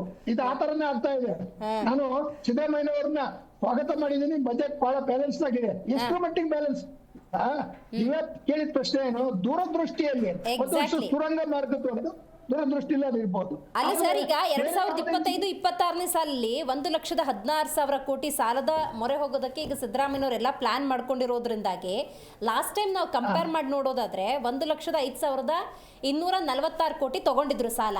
ಈಗ ಡಿಫ್ರೆನ್ಸ್ ನೋಡೋದಾದ್ರೆ 10,754 ಕೋಟಿ extra. It is definitely burden ಅಲ್ವಾ ಸರ್? ಬರ್ಡನ್ ಜೊತೆಗೆ ಕೇಂದ್ರದಿಂದ ಇವರು ಹಣಕಾಸಿನ ಸಹಾಯ ಬರ್ತಾ ಇಲ್ಲ ಅಂತ ಹೇಳ್ತಾ ಇದ್ದಾರೆ. ಮತ್ತೆ ಕೇಂದ್ರದಿಂದ ಇವರು ಸಾಲ ಮಾಡಿದ್ದಾನೆ, ಕೇಂದ್ರದಿಂದ ಸಾಲ ಮಾಡಿದ್ದನ್ನ ಎಷ್ಟರ ಮಟ್ಟಿಗೆ ವ್ಯಯ ಮಾಡಿದ್ದಾನೆ. ಸೊ ಈ ರೀತಿ ಒಂದು ಘರ್ಷಣೆ, ಈ ಒಂದು ಒಕ್ಕೂಟದಲ್ಲಿ ಇರ್ತಕ್ಕಂಥ ಘರ್ಷಣೆಯಿಂದಾಗಿ ನಾವು ನಮಗೆ ಬರಬೇಕಾದಂತ ಸಹಕಾರ ಸೌಲಭ್ಯಗಳನ್ನ ನಾವು ಕಳ್ಕೊಳ್ತಾ ಇದೀವಿ ಅಂತಕ್ಕಂಥದ್ದು ಕಾಣುತ್ತೆ. ವಿಷಯದಲ್ಲಿ ಜನಸಾಮಾನ್ಯರಿಗೆ ಹೆಂಗಾಗುತ್ತೆ ಅಂದ್ರೆ ಸರ್, ಈಗ ನಾವು ಮಾತಾಡ್ತೀವಲ್ಲ ಕ್ಷೇತ್ರವಾರು ಹೆಂಗೆ ವಿಂಗಡಣೆ ಆಗಿದೆ. ಈಗ ಸ್ವಲ್ಪ ಎಜುಕೇಟೆಡ್ ಇದ್ರೆ, ಸಿವಿಲೈಸ್ಡ್ ಇದ್ರೆ, ಈ ಎಕನಾಮಿಕ್ಸ್ ಗೊತ್ತಿದ್ರೆ ದೇ ಕ್ಯಾನ್ ಅಂಡರ್ಸ್ಟ್ಯಾಂಡ್. ಬಹುತೇಕ ಈ ಬಿಲೋ ಪಾವರ್ಟಿ ಲೈನು ಅಥವಾ ಅಷ್ಟು ನಾಲೆಜ್ ಇಲ್ದಿರೋ ಜನಕ್ಕೆ ನನಗೇನು ಸಿಗ್ತಾ ಇದೆ ಇಷ್ಟೇ ನೋಡ್ತಾರೆ ಸರ್. ನಾನು ತಗೊಳ್ಳೋಂಥ ಸೋಪು, ಶ್ಯಾಂಪು, ಬೇಳೆ ಕಾಳು ಏನಾದ್ರು ಕಮ್ಮಿ ಆಗಿದೆಯಾ ಬಜೆಟಲ್ಲಿ, ನಾನು ಈ ಸತಿ ಚಿನ್ನ ತಗೊಬೋದು, ಈ ಥರದೊಂದಷ್ಟು ಥಾಟ್ಸ್ ಇರುತ್ತೆ ಸರ್. ಅದು ಆ ಆಯಾಮದಲ್ಲಿ ನೋಡೋದಾದ್ರೆ, ಈಗ ಲಾಸ್ಟ್ ಗೌರ್ಮೆಂಟಲ್ಲಿ ಗ್ಯಾರಂಟಿ ಅಂತ ಯೋಜನೆ ಮಾಡಿರೋದ್ರಿಂದಾಗಿ ಅವ್ರದ್ದು ಯೋಚನೆ ಇಷ್ಟರಲ್ಲೇ ಇರುತ್ತೆ. ಅಯ್ಯೋ ಈ ಸತಿ ಬಜೆಟಲ್ಲಿ ಗ್ಯಾರಂಟಿಗೆ ಏನಾದ್ರು ಹಣ ವಿನಿಯೋಗಿಸದೆ ಗ್ಯಾರಂಟಿ ಸಿಗುತ್ತಾ ಇಲ್ವಾ, ಈ ಥರದೊಂದಷ್ಟು ಸಾಮಾನ್ಯ ಪ್ರಶ್ನೆಗಳಿರುತ್ತೆ ಸರ್. ಅದಕ್ಕೆ ನಿಮ್ಮ ಉತ್ತರ ಏನು? ಅಲ್ಲ, ಈಗ 51,000 ಇಟ್ಟಿದ್ದಾರೆ, ಅದು ನಿಜ. ಯಾಕಂದ್ರೆ ಬಟ್ ಅದು ಇಟ್ಟಿರೋದು ಎಲ್ಲಿಂದ? ಕೆಲವು ನೀವು ಹೇಳಿದ್ರಲ್ಲ, SC/ST ಗಳ ಹಣ ಅಲ್ಲಿಗೆ ತಾತ್ಕಾಲಿಕವಾಗಿ ಫಿಕ್ಸ್, ಟೆಂಪರರಿ ಅಷ್ಟೇ. ಅವ್ರು ಆ ಕಡೆಯಿಂದ ಈ ಕಡೆ, ಈಗ ನೋಡಿ ವಾಲ್ಮೀಕಿ ನಿಗಮದಲ್ಲಿ ಹಗರಣವೇ ಆಗೋಯ್ತು. ಆ ರೀತಿ ಸರ್ಕಾರ ಅಂತಕ್ಕಂಥದ್ದು ಮೊದಲು ಅವರಿಗೆ ನಿಗದಿ ಮಾಡಿರ್ತಕ್ಕಂಥ ವಿಭಾಗಗಳಿಗೆ ಖರ್ಚು ಮಾಡುವುದನ್ನ ಇಲ್ಲಿ ಒಂದು ರೀತಿಯಲ್ಲಿ ಅದನ್ನ ಆ ಕಡೆಯಿಂದ ಈ ಕಡೆಗೆ, ಈ ಕಡೆಯಿಂದ ಆ ಕಡೆಗೆ ಮಾಡ್ತಕ್ಕಂಥದ್ದು ಸರಿಯಾದ, ಅದು ಆ ಕ್ಲಾರಿಟಿ ಇಲ್ಲ. ಆ ಕ್ಲಾರಿಟಿ ಇಲ್ಲದೆ ಇರೋದ್ರಿಂದಲೇ ದೂರದೃಷ್ಟಿಯ ಕೊರತೆ ಇದೆ ಅಂತ ನಾನು ಹೇಳಿದ್ದು, ಆ ದೃಷ್ಟಿಯಿಂದ ಹೇಳಿದ್ದು. ಮತ್ತೆ ಇವರು ಹೊಸ ಕಾರ್ಯಕ್ರಮಗಳನ್ನ ಹಾಕೊಂಡಿದ್ರೆ ಅವುಗಳಲ್ಲಿ ಎದ್ದು ಕಾಣ್ತಕ್ಕಂಥದ್ದು ಯಾವ್ದು ಸುರಂಗದ್ದು ಒಂದೇ ಬಿಟ್ರೆ ಬೇರೆ ಎಲ್ಲವೂ ನೀವು ಹೇಳಿದಂಗೆ ಸ್ವಲ್ಪ ಆ ಕಡೆಯಿಂದ ಈ ಕಡೆಗೆ ಹಂಚಿದ್ ಒಂಥರ ಏನು ಒಂದು ರೀತಿಯಲ್ಲಿ ಟೇಪೆ ಹಾಕೋದು ಅನ್ನೋಕ್ಕಿಂತ ಒಂದು ರೀತಿಯಲ್ಲಿ ಸಮಾಧಾನ, ಕನ್ಸೋಲೇಷನ್ ರೀತಿಯಲ್ಲಿ ಅವರು ಹಂಚ್ಕೊಂಡು ಹೋಗಿದ್ದಾರೆ. ಆದ್ರೆ ಅಲ್ಲ ಸರ್, ಎಲ್ಲರನ್ನೂ ಪರಿಗಣಿಸಿದ್ರೆ ಯಾರಿಗೂ ಇಲ್ಲ ಅನ್ನೋ ಕಾಂಟೆಕ್ಸ್ಟ್ ಬಂದ್ಬಿಡುತ್ತೆ ನೋಡಿ, ಸರ್. ನಾನು ಅವಾಗಲೇ ಹೇಳಿದೆ, ನಾಲೆಡ್ಜ್ ಪಾಯಿಂಟ್ ಆಫ್ ವ್ಯೂ ಮಾತಾಡಿದಾಗ Jack of all master of ನನ್ ಅಂತ ಹಂಗೆ ಆಯ್ತು. ಅಲ್ಪತೃಪ್ತಿಗೆ ಮೀಸಲಾಗಿದೆ ಅಂತಕ್ಕಂಥದ್ದು ನನ್ನ ಭಾವನೆ. ಅಲ್ಪತೃಪ್ತಿ. ರೈಟ್ ಸರ್, ಡೀಟೇಲ್ ಮಾತಾಡ್ತೀನಿ. ಒಂದು 2 ನಿಮಿಷ ಒಂದು ಸಣ್ಣ ಬ್ರೇಕ್ ತಗೊಂಡ್ಬಿಡ್ತೀನಿ sir. Right, Puranik sir detail ಆಗಿ ಮಾತಾಡ್ತಾ ಇದ್ದು ಅಂದರೆ ಈ ಬಜೆಟ್ ಅಂದಾಗ ಯಾವ ರೀತಿ ಇದನ್ನು ವಿನಿಯೋಗಿಸಿದ್ದಾರೆ ಅಂತ. ನಾವಿಲ್ಲಿ ಗಮನಿಸಬೇಕಾದ ಪಾಸಿಟಿವ್ ಆ್ಯಂಡ್ ನೆಗೆಟಿವ್ ಎರಡನ್ನೂ ಕೂಡ ನಾವು ಗಮನಿಸಬೇಕು. ಯಾಕಂತ ಹೇಳಿದ್ರೆ ಯಾವುದೇ ಒಂದು ಸುದ್ದಿ ಅಂದ್ಕೊಳ್ಳಿ ಅಥವಾ ಬಜೆಟ್ ಅಂದ್ಕೊಳ್ಳಿ, ಎರಡೂ ಆಯಾಮಗಳಿದ್ದೇ ಇರುತ್ತೆ. ಅಫ್ಕೋರ್ಸ್ ಪ್ರತಿಯೊಂದು ಕ್ಷೇತ್ರವನ್ನು ಕೂಡ ಸಿದ್ದರಾಮಯ್ಯನವರು ಪರಿಗಣಿಸಿದ್ದಾರೆ. ಬಟ್ ಹೇಗೆ ಅನ್ನೋದು ಬಹಳ ಮುಖ್ಯ. ಆದಾಯದ ಮೂಲವನ್ನು ನೋಡಬೇಕಾಗುತ್ತೆ. ನೀವು ಈ ವರ್ಷದ ಬಜೆಟ್ ಮಂಡಿಸಬೇಕು ಅನ್ನೋದಾದರೆ ಕಳೆದ ವರ್ಷ ನನ್ನ ಸ್ಟೇಟಸ್ ಏನು ಅಂತ, ಎಕನಾಮಿಕ್ ಸ್ಟೇಟಸ್ ಏನು ಅಂತ ನೋಡಬೇಕು. ನಾನೊಂದು 2 ಎಕ್ಸಾಂಪಲ್. ಈಗ ವಾಣಿಜ್ಯ ತೆರಿಗೆ ಅಂದಾಗ 2024 ಟಾರ್ಗೆಟ್ ಇದ್ದಿದ್ದು 1.10 ಲಕ್ಷ ಕೋಟಿ, ರೀಚ್ ಆಗಿದ್ದೆಷ್ಟು, ಅವ್ರಿಗೆ ಬಂದಿದ್ದೆಷ್ಟು 84,700. ರೈಟ್, ಅಬಕಾರಿ ಅಂದಾಗ ಟಾರ್ಗೆಟ್ ಕೊಟ್ಟಿದ್ದು 40,000, 38,525 ಅವ್ರ ಗುರಿ ಇಟ್ಕೊಂಡಿದ್ದು 29,371. ರೀಚ್ ಆಗೋಕ್ಕೆ ಆಗಿಲ್ಲ. ಅಂದರೆ ಅವ್ರು ಅಂದ್ಕೊಂಡಿದ್ದ ಮಟ್ಟಕ್ಕೆ ರೀಚ್ ಆಗಿಲ್ಲ ಅನ್ನೋದಾದರೆ, ಈಗ 4 ಲಕ್ಷ ಕೋಟಿನ ಕ್ರಾಸ್ ಆಗಿದೆ ಅಂತ ಹೇಳಿದ್ರೆ, ಒಂದು ಸಾಲ ಯೋಜನೆಗಳನ್ನು ಭರಪೂರ ಕೊಟ್ಟು ಅದನ್ನು ರೀಚ್ ಮಾಡೋಕ್ಕಾಗಿಲ್ಲ ಅಂತ ಹೇಳಿದ್ರೆ, ಅದು ಡೆಫಿನೆಟ್ಲಿ ಘೋಷಣೆ ಮಾಡಿಬಿಡ್ತಾರೆ. ಕಾಯ್ಕೊಂಡು ಕೂತವ್ರ ಕತೆ ಏನು ಅಂತ. ಮ್ಯಾಮ್ ನೋಡಿ, ಎಷ್ಟು ಸೂಕ್ಷ್ಮವಾಗಿ ನಮ್ಮ ಸ್ನೇಹಿತರು ಹೇಳ್ತಾ ಇದ್ರು, ಅರ್ಥ ಮಾಡ್ಕೊಳ್ಳಿ, ಪವರಿಂಗ್ ಏನದು ಪರ್ಚೇಸಿಂಗ್ ಪವರ್, GDP, PPP ಎಲ್ಲ ಹೇಳ್ತಾ ಇದ್ರು. ನಾವು ತುಂಬ ಚೆನ್ನಾಗಿ ಕಲ್ತ್ಕೊಂಡಿದ್ವಿ, ಅದೆಲ್ಲ ಟೆಕ್ನಿಕಲ್ ವರ್ಡ್ ಮಾತಾಡೋಣ. ಇಲ್ಲಿ 4 ಲಕ್ಷ ಕೋಟಿ ಪ್ರೊಜೆಕ್ಷನ್ ಇವ್ರು ಕೊಡ್ತಾ ಇದ್ದಾರೆ ಅಂತ ಹೇಳಿದ್ರೆ ಎಷ್ಟು ಮೈನಸ್ ಆಗುತ್ತೆ, ಎಷ್ಟು ಡಿಫಿಸಿಟ್ ಆಗುತ್ತೆ ಅಂತ ಹೇಳಿದ್ರೆ, ಕರ್ನಾಟಕ ರಾಜ್ಯದ ಜನರೇ ದಯಮಾಡಿ ತಮ್ಮ ಕಿವಿಗಳನ್ನ ಓಪನ್ ಮಾಡ್ಬಿಟ್ಟು ಕೇಳಿಸ್ಕೊಳ್ಳಿ. ನಮ್ಮ ತಲೆ ಮೇಲೆ ನಾಳೆ ಹೊರೆ ಹಾಕೋದು ನಮ್ಮ ತಲೆ ಮೇಲೇನೆ. ಯಾಕೆ ಅಂತ ಹೇಳಿದ್ರೆ, ಈ ಹಿಂದೆ ಗ್ಯಾರಂಟಿ ಯೋಜನೆಗಳಿಗೆ ಏನೇನು ದುಡ್ಡು ಕೊಡಬೇಕು ಅಂತ ಮೈನಸ್ ಆಯಿತೋ ಅದನ್ನೆಲ್ಲ ನಮ್ಮ ಹತ್ರ ರಿಕವರಿ ಮಾಡಕ್ಕೆ ಸ್ಟಾರ್ಟ್ ಮಾಡಿದ್ರು. ನಿಮಗೆ ಎಲ್ಲೆಲ್ಲಿ ಟಾರ್ಗೆಟ್, ನಿಮಗೆ ಒಂದೊಂದು ಸಚಿವಾಲಯದಲ್ಲಿ ಒಬ್ಬೊಬ್ಬ ಅಧಿಕಾರಿಗಳಿಗೆ ನೀವು ಇಷ್ಟಿಷ್ಟು ಸಾವಿರ ಕೋಟಿ ನೀವು ಕಲೆಕ್ಷನ್ ಮಾಡಬೇಕು. ಏನಕ್ಕೆ? ಟು ಮ್ಯಾಚ್ ದಟ್ ಏನು ಮೈನಸ್ ಆಗ್ತಿದೆ ಅದನ್ನ ಮ್ಯಾಚ್ ಮಾಡಕ್ಕೆ. ಇನ್ನ ಆಲ್ರೆಡಿ ನೀವು ಮೈನಸ್ ಅಲ್ಲಿ ಇದ್ದೀರಾ ಈಗಾಗಲೇ, ನಮಗೆ ಎಷ್ಟು ತಲೆ ಮೇಲೆ ಬಂದಿದೆ ಅಂತ ಅಂದ್ಬಿಟ್ಟು. ಇನ್ನ ಇವರೇ ಕೊಟ್ಟಿರೋಂಥದ್ದು, ನಾವಲ್ಲ. ಇವ್ರ ಟಾರ್ಗೆಟ್ ಏನು? ರಾಜ್ಯದ ಸ್ವಂತ ತೆರಿಗೆ ರಾಜಸ್ವಯಗಳ ವಿವರಗಳು. ಓದ್ತೀನಿ, ಕೇಳಿಸ್ಕೊಳ್ಳಿ ಕರ್ನಾಟಕ ರಾಜ್ಯದ ಜನತೆಗಳು. ವಾಣಿಜ್ಯ ತೆರಿಗೆಗಳು 58%, 1,20,000 ಕೋಟಿ. ಖರ್ಚಲ್ಲ ಸ್ವಾಮಿ, ನಮ್ಮ ಹತ್ರ ಕಿತ್ಕೊಳ್ಳಕ್ ಪ್ಲಾನ್ ಮಾಡಿರೋದು ಇದು. ಅಂದ್ರೆ ಟಾರ್ಗೆಟ್ ಎಷ್ಟು? ವಾಣಿಜ್ಯ ತೆರಿಗೆ ಅವರು ಕೊಟ್ಟಿರೋದು 1,20,000 ಕೋಟಿ. ನೀವು ಟಾರ್ಗೆಟ್ ರೀಚ್ ಮಾಡಬೇಕು. ಟೆನಿ ಕಾಸ್ಟ್ ಕಿತ್ಕೊಂಡ್ ಬನ್ನಿ. ಅವ್ರು ಊಟ ಮಾಡ್ತಾರ ಬಿಡ್ತಾರ. ಕೇಳಿಸ್ಕೊಳ್ರಿ, ನೀವು ಕೊಟ್ಟಿರೋದು ಮೇಡಮ್, ಕೇಳಿಸ್ಕೊಳ್ಳಿ. ಟಾರ್ಗೆಟ್ ಒಂದ್ ನಿಮಿಷ ಕೇಳಿಸ್ಕೊಳ್ಳಿ. ನೀವು ಕೊಟ್ಟಿರೋದು ಒಂದ್ ನಿಮಿಷ ಕೇಳಿಸ್ಕೊಳ್ಳಿ. ಡೈವರ್ಷನ್ ಮಾಡಿ, ಡೈವರ್ಷನ್ ಮಾಡಿ. ಒಂದ್ ನಿಮಿಷ ಕೇಳಿಸ್ಕೊಳ್ಳಿ. ನಾನು ಒಂದ್ ಕಡೆ ಕೆಲಸ ಮಾಡ್ತಿದ್ದೀನಿ, ಡೈವರ್ಟ್ ಮಾಡ್ತಾ ಇದ್ದಾರೆ ಜನಕ್ಕೆ. 1 ಲಕ್ಷ ರೂಪಾಯಿ ಸಂಬಳ ಇದೆ.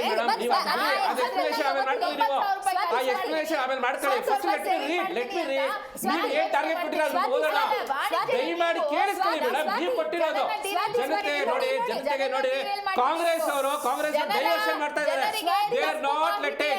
ಕರ್ನಾಟಕ ರಾಜ್ಯದ ಜನತೆಗೆ ಅವ್ರು ಕೊಟ್ಟಿರುವಂತದನ್ನ ತಿಳಿಸಿ ಹೇಳಕ್ಕೆ ಬರ್ತಾ ಇಲ್ಲ ಇವರು. ಕಾಂಗ್ರೆಸ್ನವರು ಮಾಡ್ತಾ ಇರುವಂತಿದ್ದಾರೆ, ನಿಮಗೆ ಮಕ್ಕಳ ಟೋಪಿ ಹಾಕಕ್ ಹೋಗ್ತಾ ಇದ್ದಾರೆ. ನಾನು ಅವ್ರದೇ ಕೊಟ್ಟಿರುವಂತ ಅಂಶಗಳು ಇಟ್ಕೊಂಡ್ ಬಂದಿದ್ದೀನಿ ಮಾತಾಡಕ್ಕೆ. ಅವ್ರು ಏನೇನೋ ಮಾತಾಡ್ಬಿಟ್ಟು ಡೈವರ್ಟ್ ಮಾಡ್ತಾ ಇದ್ದಾರೆ. ದಯಮಾಡಿ ಕೇಳಿಸ್ಕೊಳ್ಳಿ ನೀವು.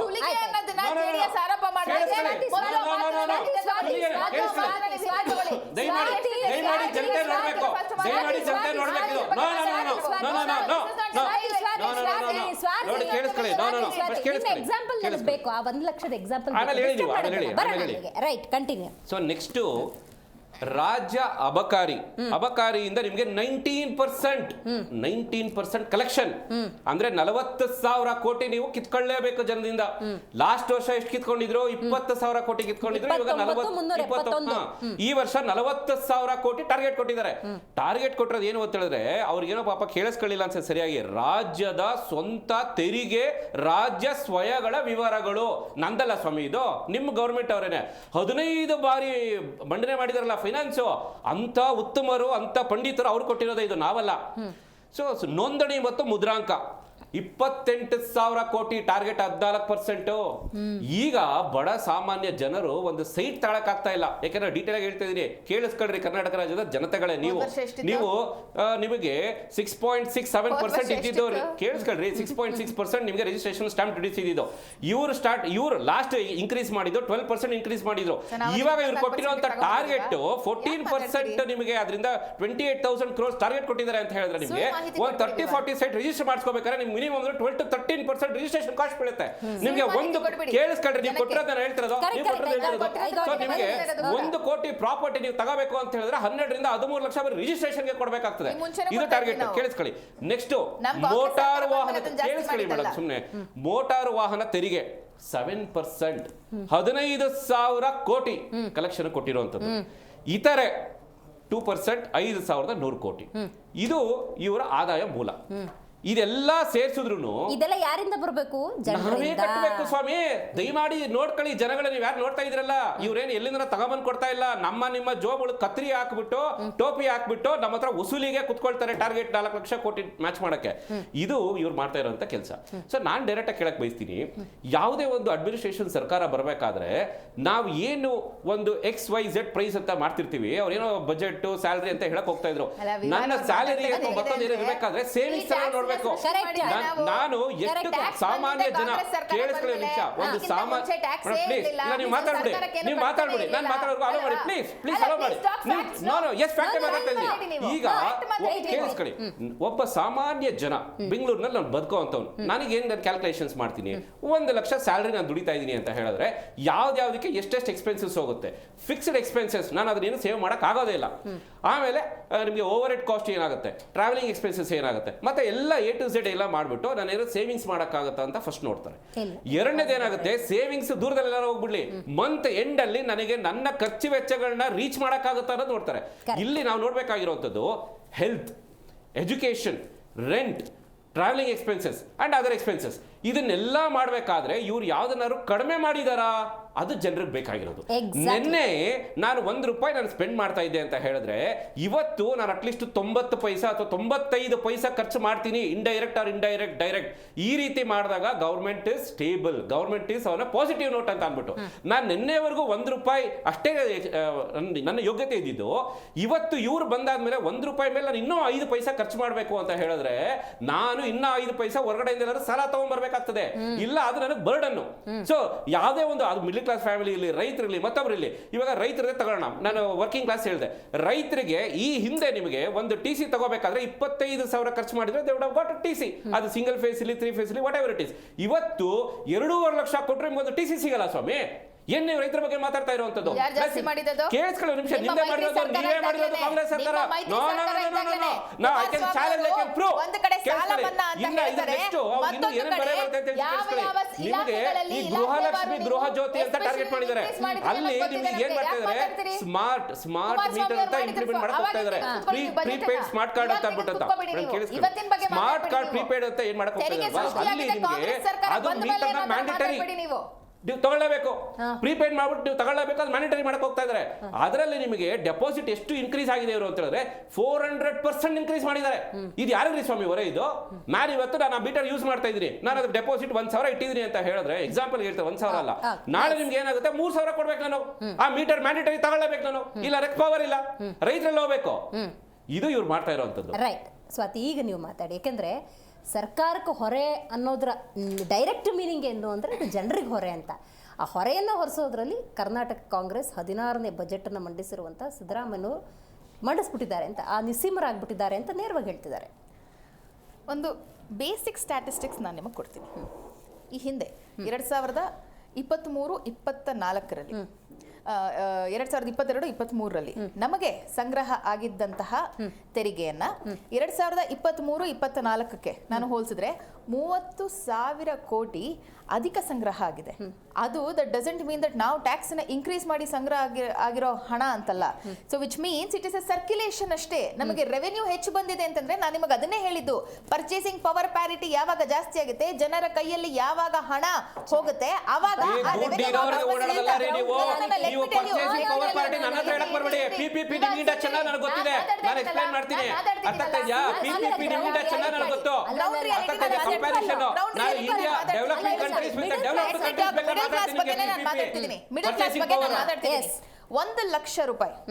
ನನ್ನ ಸಂಬಳ ಇದ್ರೆ ನಾನು ಯಾವ್ದ್ಯಾವ್ದಕ್ಕೆ ಎಷ್ಟೆಷ್ಟು ಅಲಾಕೇಟ್ ಮಾಡ್ತೀನಿ ಅನ್ನೋದನ್ನ ನಾನು ಪ್ರತಿ ತಿಂಗಳು ನಾನು ಹಾಕೊಳ್ಳೋ ಬಜೆಟ್.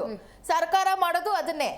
ಈಗ ನನಗೆ ಬರುವಂತಹ ಆದಾಯ ಇಷ್ಟು, ಆದರೆ ಈ ಬಾರಿ ನಾನು ಯಾವುದೋ ಒಂದು ಬಹುಶಃ ಸೈಡ್ ಬಿಸ್ನೆಸ್ ಮಾಡಬಹುದೇನೋ, ಇಲ್ಲ ನಾನು ಯಾವುದೋ ಒಂದು ಪ್ಯಾರಲಲ್ ಒಂದು ಚಿಕ್ಕ ಪ್ರಾಜೆಕ್ಟ್ ಅನ್ನ ತೆಗೆದುಕೊಳ್ಬಹುದೇನೋ, ಅದರಿಂದ ನನಗೆ ₹5,000 ಬರಬಹುದೇನೋ ಅಂತ ನಾನು ಅಂದುಕೊಂಡು ನಾನು ಒಂದು ಬಜೆಟ್ ಅನ್ನ ನಾನು ರೆಡಿ ಮಾಡ್ತೀನಿ. ಅಕಸ್ಮಾತ್ ಅದು ಬಂದ್ರೆ ಅದು ನನಗೆ ನಿಮಿಷ ಇರ್ರಿ, ನಿಮಗೆ ಎಲ್ಲಿಂದ ಬರುತ್ತೆ ಕ್ಯಾಶ್ ಇನ್ಫ್ಲೋ ಅದನ್ನೇ ಒಂದು ಅಲ್ಲ ನೀವು ಮಾತಾಡಿದಿರಾ ಕ್ಯಾಶ್ ಇನ್ಫ್ಲೋ ಎಲ್ಲಿಂದ ಬರುತ್ತೆ ಅಂತ ನಾಲೆಡ್ಜ್ ಎಲ್ಲಿಂದ ಬರುತ್ತೆ ಅನ್ನೋ ಅಂದಾಜಿನ ಮೇಲೆ ನಾನು ಒಂದು ಬಜೆಟ್ ಹಾಕೊಳ್ತೀನಿ. ಎಲ್ಲೋ ಒಂದು ಕಡೆ ನನ್ನ ಒಂದು ಟರ್ಮ್ ನಾನು ಒಂದಿಷ್ಟು ಎಕ್ಸ್ಟ್ರಾ ಮಾಡ್ತೀನಿ. ಅವಾಗ ಏನಾಗುತ್ತೆ, ಬಹುಶಃ ಅದು ಬರದೇ ಇದ್ದಲ್ಲೂ ಕೂಡ ನನಗೆ ಒಂದು ಬ್ಯಾಂಡ್ ವಿಡ್ತ್ ಇರುತ್ತೆ. ಎಲ್ಲೋ ಒಂದು ಕಡೆ ನಾನು 10,000 ಸೇವಿಂಗ್ ಮಾಡಿರ್ತೀನೋ, ಇನ್ನೊಂದು ಮಾಡಿರ್ತೀನೋ. ಸೊ ನನಗೇನು ಅಂತಂದ್ರೆ ನನಗೆ ಗೊತ್ತಿರುತ್ತೆ ನನ್ನ ವಿಸ್ತರಣೆ ಎಷ್ಟಿರುತ್ತೆ ಅನ್ನೋದನ್ನ. ಸೊ ರಾಜ್ಯ ಸರ್ಕಾರಗಳು ಮಾಡೋದು ಅದೇ, ರಾಜ್ಯ ಸರ್ಕಾರಗಳು ಮಾಡೋದು ಅಷ್ಟೇ, ಆಯ್ತಾ?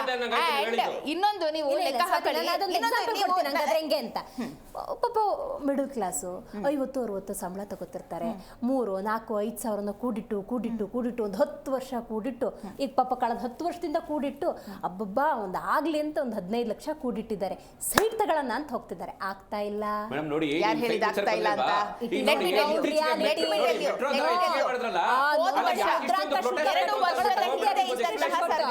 2 ವರ್ಷದ ಹಿಂದೆ ಇದ್ದಂತಹ ಸರ್ಕಾರ ಯಾವ ರೀತಿಯಾಗಿ ಹೆಚ್ಚು ಮಾಡಿದ್ರೆ ಕೊನೆ ಬಜೆಟ್ ನಲ್ಲಿ ಇದ್ದಂತಹ, ಯಾಕೆ ಇವತ್ತಿನ ದಿನ ಇವ್ರು ಹೇಳ್ತಾ ಇದ್ರು 1 ಕೋಟಿ ನಾನು ಪ್ರಾಪರ್ಟಿಯನ್ನ ತೆಗೆದುಕೊಳ್ಬೇಕಾದ್ರೆ 12 ಲಕ್ಷನ ನಾನು ಟ್ಯಾಕ್ಸ್ ಕಟ್ಟಬೇಕು ಅಂತ. ಯಾಕೆ ಈ ಹಿಂದೆ ಏನಾದ್ರು ಫ್ರೀ ಆಗಿ ಮಾಡ್ಕೊಡ್ತಾ ಇದ್ರೆ ರಾಜ್ಯ ಸರ್ಕಾರ?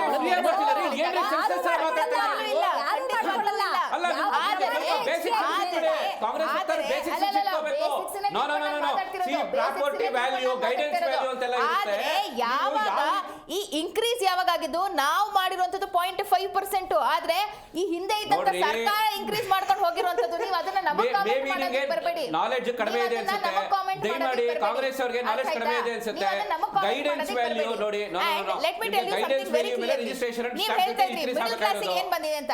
ನನ್ನ ಖರ್ಚೇನು ತಿಂಗಳಲ್ಲಿ ನನಗೆ ಬೇಕಾಗಿರುವಂತ ನನ್ನ ಮನೆ ಬಾಡಿಗೆ ಅದನ್ನ ಸರ್ಕಾರ ಕಡಿಮೆ ಮಾಡೋದಕ್ಕಾಗೋದಿಲ್ಲ. ನನ್ನ ಬೇರೆ ಇತರೆ ಖರ್ಚುಗಳನ್ನ ಸರ್ಕಾರ ಕಡಿಮೆ ಮಾಡೋದಕ್ಕಾಗೋದಿಲ್ಲ. ಆದ್ರೆ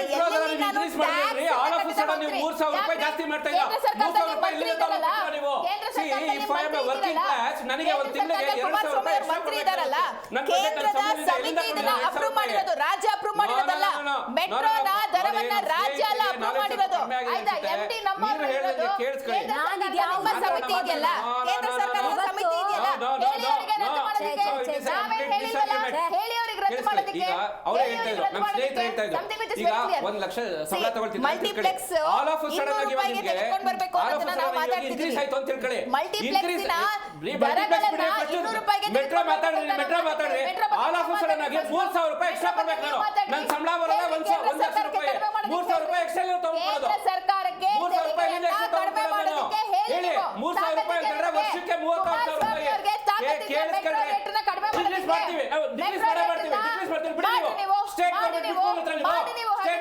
20% ಮಾಡಿ ಬಿಟ್ಟು ಬರ್ಬಿಡಿ ನೀವು. ಮಾಡಿ ನೀವು ಬಿಟ್ಟು ಬರ್ಬಿಡಿ ಆಯ್ತು ನೀವು. ಸ್ಟೇಟ್ ಗವರ್ನಮೆಂಟ್ ಅಲ್ಲಿ ನೀವು ಎಲ್ಲಿ ನಿಮ್ಮ ಬಜೆಟ್ ಅಲ್ಲಿ ಹೇಳಿಲ್ಲ ನೀವು. ಇಲ್ಲ ಅಂತಂದ್ರೆ ಅಶ್ವಿನ್ ವೈಷ್ಣವ್ ಜೊತೆ ಹೋಗಿ ಕುತ್ಕೊಂಡು ಮಾತಾಡಿ. ಕೇಂದ್ರದ ಸಮಿತಿ ಯಾಕೆ ಮೆಟ್ರೋ ದರವನ್ನ ಇನ್ಕ್ರೀಸ್ ಮಾಡ್ತು ಅಂತ ಹೇಳಿ. 20% of the salary. ನಾವೇ ಕಡಿಮೆ ಮಾಡಿದ್ದು. ನಾವೇ ಕಡಿಮೆ ಮಾಡಿದ್ದು. ಎಲ್ಲಿ ಕಡಿಮೆ ಮಾಡಿದ್ದೀರಾ? ಎಲ್ಲಿ ಕಡಿಮೆ ಮಾಡಿದ್ದೀರಾ ನೀವು? 49 ರೂಪಾಯಿ ಇದ್ದಂತಹ ಕೇಳಿಸ್ಕೊಳ್ರಿ, ನಿಮ್ಗೆ EMI ಎಷ್ಟು ಬರುತ್ತೆ? EMI ಎಷ್ಟು ಬರುತ್ತೆ? ಕೇಳಿಸ್ಕೊಳ್ಳಿ, EMI ಎಷ್ಟು ಬರುತ್ತೆ? ಒಂದು ಪ್ರಾಪರ್ಟಿ ರಿಜಿಸ್ಟರ್ ಮಾಡಬೇಕಾದ್ರೆ EMI ಎಷ್ಟು ಬರುತ್ತೆ? ಮೆಟ್ರೋ ದರವನ್ನು ಕಡಿಮೆ ಎಷ್ಟು ಕಟ್ಟಬೇಕು? ಕೇಳಿಸ್ಕೊಳ್ರಿ, ಮೆಟ್ರೋ ದರವನ್ನು ಕಡಿಮೆ ಸ್ಟಾಂಪ್ ಡ್ಯೂಟಿ ಎಷ್ಟು ಕಟ್ಟಬೇಕು ಇವತ್ತು? ರಾಜ್ಯಕ್ಕೆ 1 ಕೋಟಿ ಪ್ರಾಪರ್ಟಿನ ತಗೊಳ್ಬೇಕಾದ್ರೆ 12 ಲಕ್ಷ ರೂಪಾಯಿ ಸ್ಟಾಂಪ್ ಡ್ಯೂಟಿ ಕಟ್ಟಬೇಕು. ಎಲ್ಲಿ ಕಟ್ಟಬೇಕು? ನಾವು ಕಟ್ಕೊಡ್ತೀವಿ. 500 ಕರ್ನಾಟಕ ಪಬ್ಲಿಕ್ ಸ್ಕೂಲ್ಗಳನ್ನ ನಾವು ಕಟ್ಕೊಡ್ತೀವಿ. ಯಾರು? ಅಲ್ಲಲ್ಲ 16,000 ಮನೆಗಳನ್ನ ಬೆಂಗಳೂರಿನಲ್ಲಿ ನಾವು ನಿರ್ಮಾಣ ಮಾಡೋದಕ್ಕೆ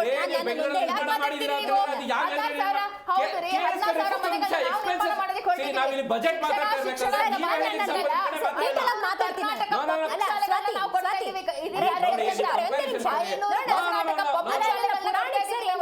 ಇಂಪಾರ್ಟೆಂಟ್ ನಿಮ್ಮಿಬ್ಬರ ವಾದಕ್ಕೆ ಒಂದು ನಿಮಿಷ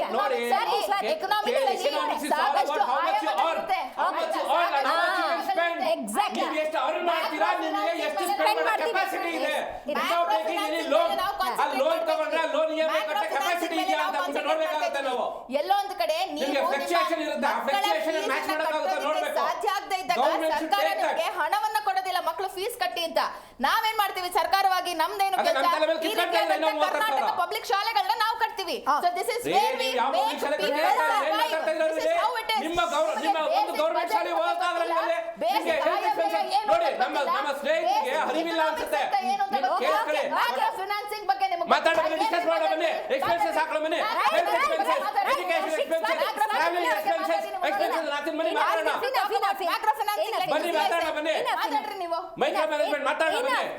ಇನ್ಕಮ್ ಎಷ್ಟಾಗುತ್ತೆ, ಎಕ್ಸ್ಪೆನ್ಸಸ್ ಎಷ್ಟಾಗುತ್ತೆ, ಸೇವಿಂಗ್ಸ್ ಎಷ್ಟಾಗುತ್ತೆ, EMI ಎಷ್ಟಾಗುತ್ತೆ ಮಾತಾಡೋಣ ಬನ್ನಿ.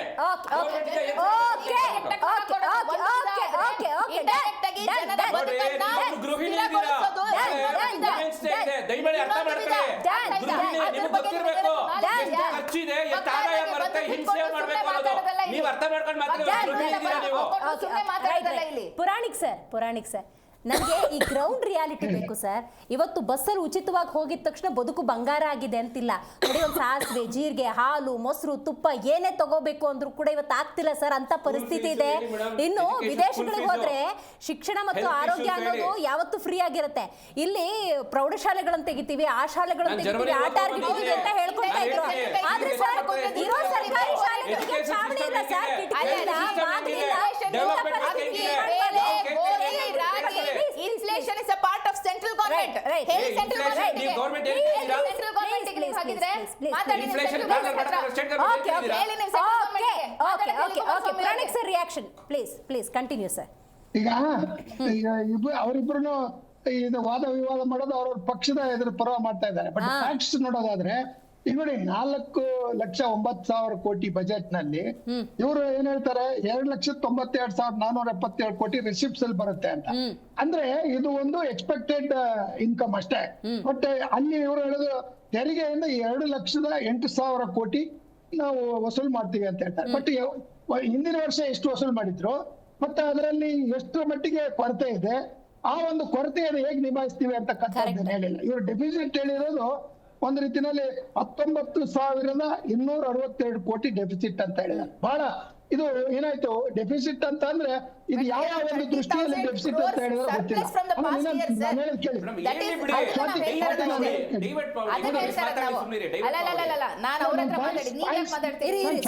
ಗೊತ್ತಿಲ್ಲ. ಸ್ವಾತಿ ನಿಮ್ಮ ಬಗ್ಗೆ ಓವರ್ ಆಲ್ $474 ಕೋಟಿ ಕ್ಯಾಪಿಟಲ್ ಇನ್ವೆಸ್ಟ್ಮೆಂಟ್ ಕರ್ನಾಟಕಕ್ಕೆ. ಒಂದ್ ರೀತಿಯಲ್ಲಿ ಕರ್ನಾಟಕದ ಕ್ಯಾಪಿಟಲ್ ಇನ್ವೆಸ್ಟ್ಮೆಂಟ್ ನಿಮಗಿಂತ ಎಷ್ಟೋ ಮುಂದೆ ಇದ್ದೀನಿ. ತಿನ್ನೋದಕ್ಕೆ ಗತಿ ಇಲ್ಲ ನಿಮ್ಗೆ. ಕ್ಯಾಪಿಟಲ್ ಇನ್ವೆಸ್ಟ್ಮೆಂಟ್ ರಾಜ್ಯದ ಜನತೆಗೆ ಅವಮಾನ ಮಾಡಬೇಡಿ ನೀವು, ಆಯ್ತಾ? ಕ್ಯಾಪೆಕ್ಸ್ ಇಲ್ಲ ನಿಮ್ಮಲ್ಲಿ, ಕ್ಯಾಪೆಕ್ಸ್ ಇಲ್ಲ ನಿಮ್ಮಲ್ಲಿ. ಏ ಸುಮ್ಮನೆ ಕುತ್ಕೊಳ್ರಿ ನೀವು. ಅದೇ ಅಕ್ಕಿ ಬಗ್ಗೆ ಹೇಳ್ತಾರೆ, ಅಕ್ಕಿ ಕೇಳ್ಕೊಂಡು ಹೋಗ್ತಾರೆ. I am talking sense. Capex ಸೆಸೆಂಟೇಷನ್ ಮಾಡೋದಿಲ್ಲ. ನಿಮಗೆ ಅಕ್ಕಿ ಕೇಳ್ಕೊಂಡು ಹೋಗ್ಬೇಕು. ಜನತೆ ಬಗ್ಗೆ ನೀವು ಮಾಡೋದು ಅಕ್ಕಿ ಕೇಳ್ಕೊಂಡು ಹೋಗ್ಬೇಕಂದ್ರೆ ನಿಮ್ಮ ಹತ್ರ ಅಕ್ಕಿ ಕೇಳ್ಕೊಂಡು ಬರ್ಬೇಕು. ನಿಮ್ಮ ಹತ್ರ ಭಾಗ್ಯ ಬಂದಿಲ್ಲ ಅಂತ ಕೇಳ್ಕೊಂಡು ಹೋಗ್ಬೇಕು. ನಿಮ್ಮನೆ ಬಂದಿಲ್ಲ ಜನ. Puranik sir please continue. ಹೌದು, ಈಗ ಅಲ್ಲಿ ಅದನ್ನ ಹೇಳಿದೆ, ಕ್ಯಾಪೆಕ್ಸ್ ಕಡಿಮೆ ಇದೆ ಅಂತ ಹೇಳಿದ್ದು. 26,474 ಕೋಟಿ ಸಾಕಾ? ಕರ್ನಾಟಕದ ದೂರದೃಷ್ಟಿಯಿಂದ ಇಷ್ಟು ನೀವು ಕಡಿಮೆ ಬಂಡವಾಳವನ್ನ ಹೂಡಿ ಎಷ್ಟು ಉದ್ಯೋಗವನ್ನ ಸೃಷ್ಟಿ ಮಾಡ್ತೀರಿ, ನಮ್ಮ ಒಂದು ಯುವಕರಿಗೆ ಎಷ್ಟರ ಮಟ್ಟಿಗೆ ಭರವಸೆಯನ್ನು ನೀಡ್ತೀರಿ? ಅದಿಲ್ಲ. ಯಾಕೆಂದ್ರೆ ಎಷ್ಟೋ ಶಾಲೆಗಳಲ್ಲಿ ಇರ್ತಕ್ಕಂಥ ಸ್ಥಿತಿಯನ್ನು ನೋಡಿದ್ರೆ ಇವತ್ತು ಕನ್ನಡ ಶಾಲೆಗಳನ್ನು ಮುಚ್ತಾ ಇದ್ದಾರೆ. ಮಧ್ಯಪ್ರದೇಶ 30 ಲಕ್ಷ ಕೋಟಿ ತಗೊಂಡ್ಬರ್ತಾವ್ರಿ. ಮಧ್ಯಪ್ರದೇಶವರು ಏನ್ ನಾಚಿಕೆ ಆಗಲ್ಲ ಕನ್ನಡ. ಮಧ್ಯಪ್ರದೇಶ 30 ಲಕ್ಷ ಕೋಟಿ, ಒಂದು ಐಟಿ ಕ್ಯಾಪಿಟಲ್ ಕರ್ನಾಟಕದವರು 10 ಲಕ್ಷ ಕೋಟಿ 30 ಲಕ್ಷ ಕೋಟಿ. ಮಧ್ಯಪ್ರದೇಶವರು ಎಂಪಿ ಮಧ್ಯಪ್ರದೇಶ 30 ಲಕ್ಷ ಕೋಟಿ ತರ್ತಾ ಇದಾರೆ. 3 ಟೈಮ್ಸ್ ನಿಮ್ಗಿಂತ ಜಾಸ್ತಿ. Okay please continue sir. ನೀವು ಪುರಾಣಿಕ್ ಸರ್, ಈಗ ನನ್ಗೆ ಜನಸಾಮಾನ್ಯ ಹಿತ ಸರ್. ಈಗ ಮಿಡಲ್ ಕ್ಲಾಸ್ ಬಡವರಿಗೆ ಏನ್ ಅನುಕೂಲ ಆಗಿದೆ ಕೇಳಿ. ಬಜೆಟಲ್ಲಿ ಅವತ್ತಿನ ಕೂಳ್ ನೋಡ್ತಾರೆ ಸರ್, ಅಡ್ಕತ್ರಿ ಸಿಕ್ಕಾಕೊಂಡಿರೋದು ಮಿಡ್ಲ್ ಕ್ಲಾಸ್ ಪೀಪಲ್ ಸರ್. ಇವತ್ತು ಹಸಿವಿನಿಂದ ಮತ್ತೆ ಬಡತನದಿಂದ ಏನು ಜನ ನರಳಾಡ್ತಾ ಇದಾರೆ ಅಥವಾ ತೊಳಲಾಡ್ತಾ ಇದಾರೆ, ಅವರಿಗೆ ಯಾವ ರೀತಿ ಡೈರೆಕ್ಟ್ ಬೆನಿಫಿಟ್ ಅಂತಕ್ಕಂಥದ್ದು ಇಲ್ಲಿ ಸ್ಪಷ್ಟವಾಗಿ ಕಾಣ್ತಾ ಇಲ್ಲ. ಕಾರಣ ಏನು? ಈ ಒಂದು ಚಿತ್ರವನ್ನು ಕೊಟ್ಟಿದ್ದಾರೆ ಅಂದ್ರೆ ಅಲ್ಲ, ಬ್ಯಾಲೆನ್ಸ್ ಅಂತ ಅಂದ್ರೆ ಏನು? ಇರೋದ್ರಲ್ಲೇನೆ ಒಂದ್ ರೀತಿಯಲ್ಲಿ ಲಿಮಿಟೆಡ್ ಇದ್ರಲ್ಲೇನೆ cake is not big. Cake ಅನ್ನು ನೀವು ದೊಡ್ಡ ಮಾಡಿಲ್ಲ. ಕೇಕ್ ದೊಡ್ಡ ಮಾಡ್ಲಿಕ್ಕೆ ನಿಮ್ಗೆ ಸಾಧ್ಯನೂ ಆಗಿಲ್ಲ. ಯಾಕಂದ್ರೆ ನಿಮ್ಮ ಒಂದು committed expenditure it self is 71,336. ಅದು ಮಸ್ಟ್. ಯಾಕಂದ್ರೆ ಸರ್ಕಾರ ನಡಿಬೇಕಲ್ಲ. ಆದ್ರೆ ನೀವು ಫಿಕ್ಸ್ಡ್ ಓವರ್ ಹೆಡ್ ಕಾಸ್ಟ್ ಅಂತ ಇವ್ರೇನು ಮಾಡಕ್ಕಾಗಲ್ಲ. 474 ಕೋಟಿ ಬಂಡವಾಳವನ್ನು ಹೂಡ್ತೇವೆ ಅಂತಕ್ಕಂಥದ್ದು ಇದೆಯಲ್ಲ, ಅದು ಸಾಲದು. ಒಂದು ರೀತಿಯಲ್ಲಿ ಕರ್ನಾಟಕದ ಒಂದು ಉದ್ಯೋಗದ ದೃಷ್ಟಿಯಿಂದ, ಭವಿಷ್ಯದ ದೃಷ್ಟಿಯಿಂದ ಯಾವ ಒಂದು ಭರವಸೆಯನ್ನ ಈ ಬಜೆಟ್ ನೀಡ್ತಾ ಇದೆ ಅಂತಕ್ಕಂಥದ್ದು ದೂರದೃಷ್ಟಿ ಅಂದ್ರೆ ಇವತ್ತಿಗೆ ನನಗೆ ಊಟ ಸಿಕ್ಕಿ ಸಾಕು. ಊಟದ ಪ್ರಶ್ನೆ ಏನು ಅಂದಾಗ ಜನರ ಒಂದು ಕಷ್ಟಕ್ಕೆ ಯಾಕೆ ಮಾತಾಡ್ತೀರಿ ಸಾಧ್ಯವರೇ? ಬೆಲೆ ಏರಿಕೆ ಅಂತಕ್ಕಂಥದ್ದು ದೊಡ್ಡ ತೂಗುಗತ್ತಿ ಬಡಜನರ ಮೇಲೆ, ಮಧ್ಯಮ ವರ್ಗದ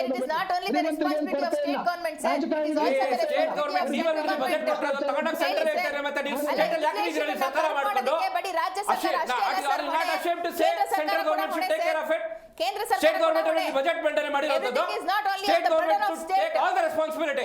ಜವಾಬ್ದಾರಿ ಸ್ಟೇಟ್ ಗವರ್ನಮೆಂಟ್ ತಗೋಬೇಕು.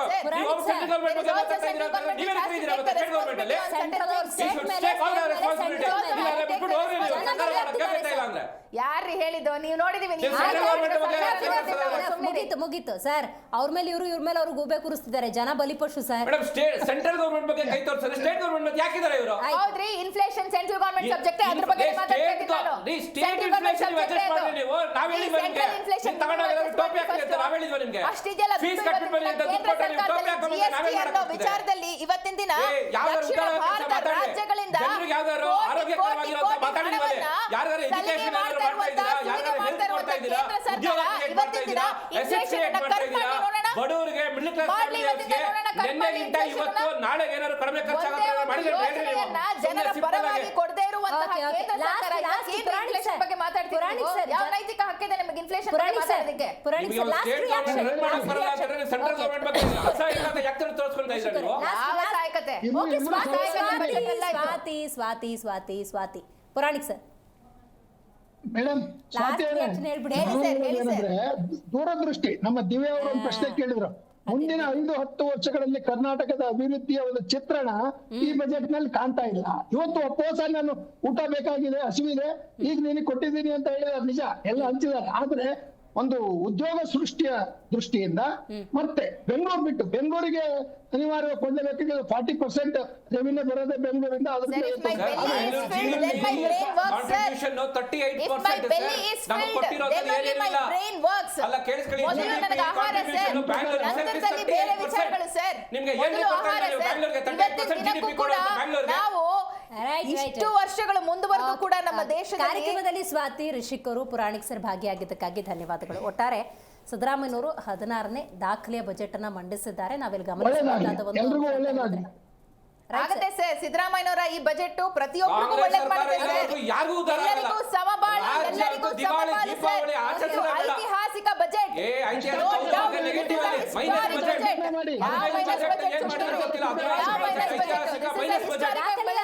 ಸಿದ್ದರಾಮಯ್ಯನವರು ಮಂಡಿಸಿದ್ದಾರೆ, ಎಲ್ಲ ವಲಯಗಳನ್ನ ಟಚ್ ಮಾಡಿದ್ದಾರೆ. ಆದ್ರೆ ನಾವಿಲ್ಲಿ ಗಮನಿಸಬೇಕಾದ ಒಂದು ಅಂಶ ಅಂತ ಹೇಳಿದ್ರೆ ಜನಸಾಮಾನ್ಯರ ಹಿತದೃಷ್ಟಿಯಿಂದ ಇದು ಎಷ್ಟರ ಮಟ್ಟಿಗೆ ವರ್ಕೌಟ್ ಆಗುತ್ತೆ ಅಂತ ಹೇಳಿ ನೋಡೋಣ. ಯಾವ ರೀತಿ ಜನಸಾಮಾನ್ಯರಿಗೆ ಈ ಬಜೆಟ್ ಒಂದು ಸುಸ್ಥಿರ ಅಂತ ಹೇಳ್ತಾ ಇವತ್ತಿನ ಕಾರ್ಯಕ್ರಮವನ್ನು ಮುಗಿಸೋಣ. ನೋಡ್ತಾರೆ ಜಿ ಕನ್ನಡ ನ್ಯೂಸ್, ಸತ್ಯವೇ ಸುದ್ದಿಯ ಜೀವಾಳ.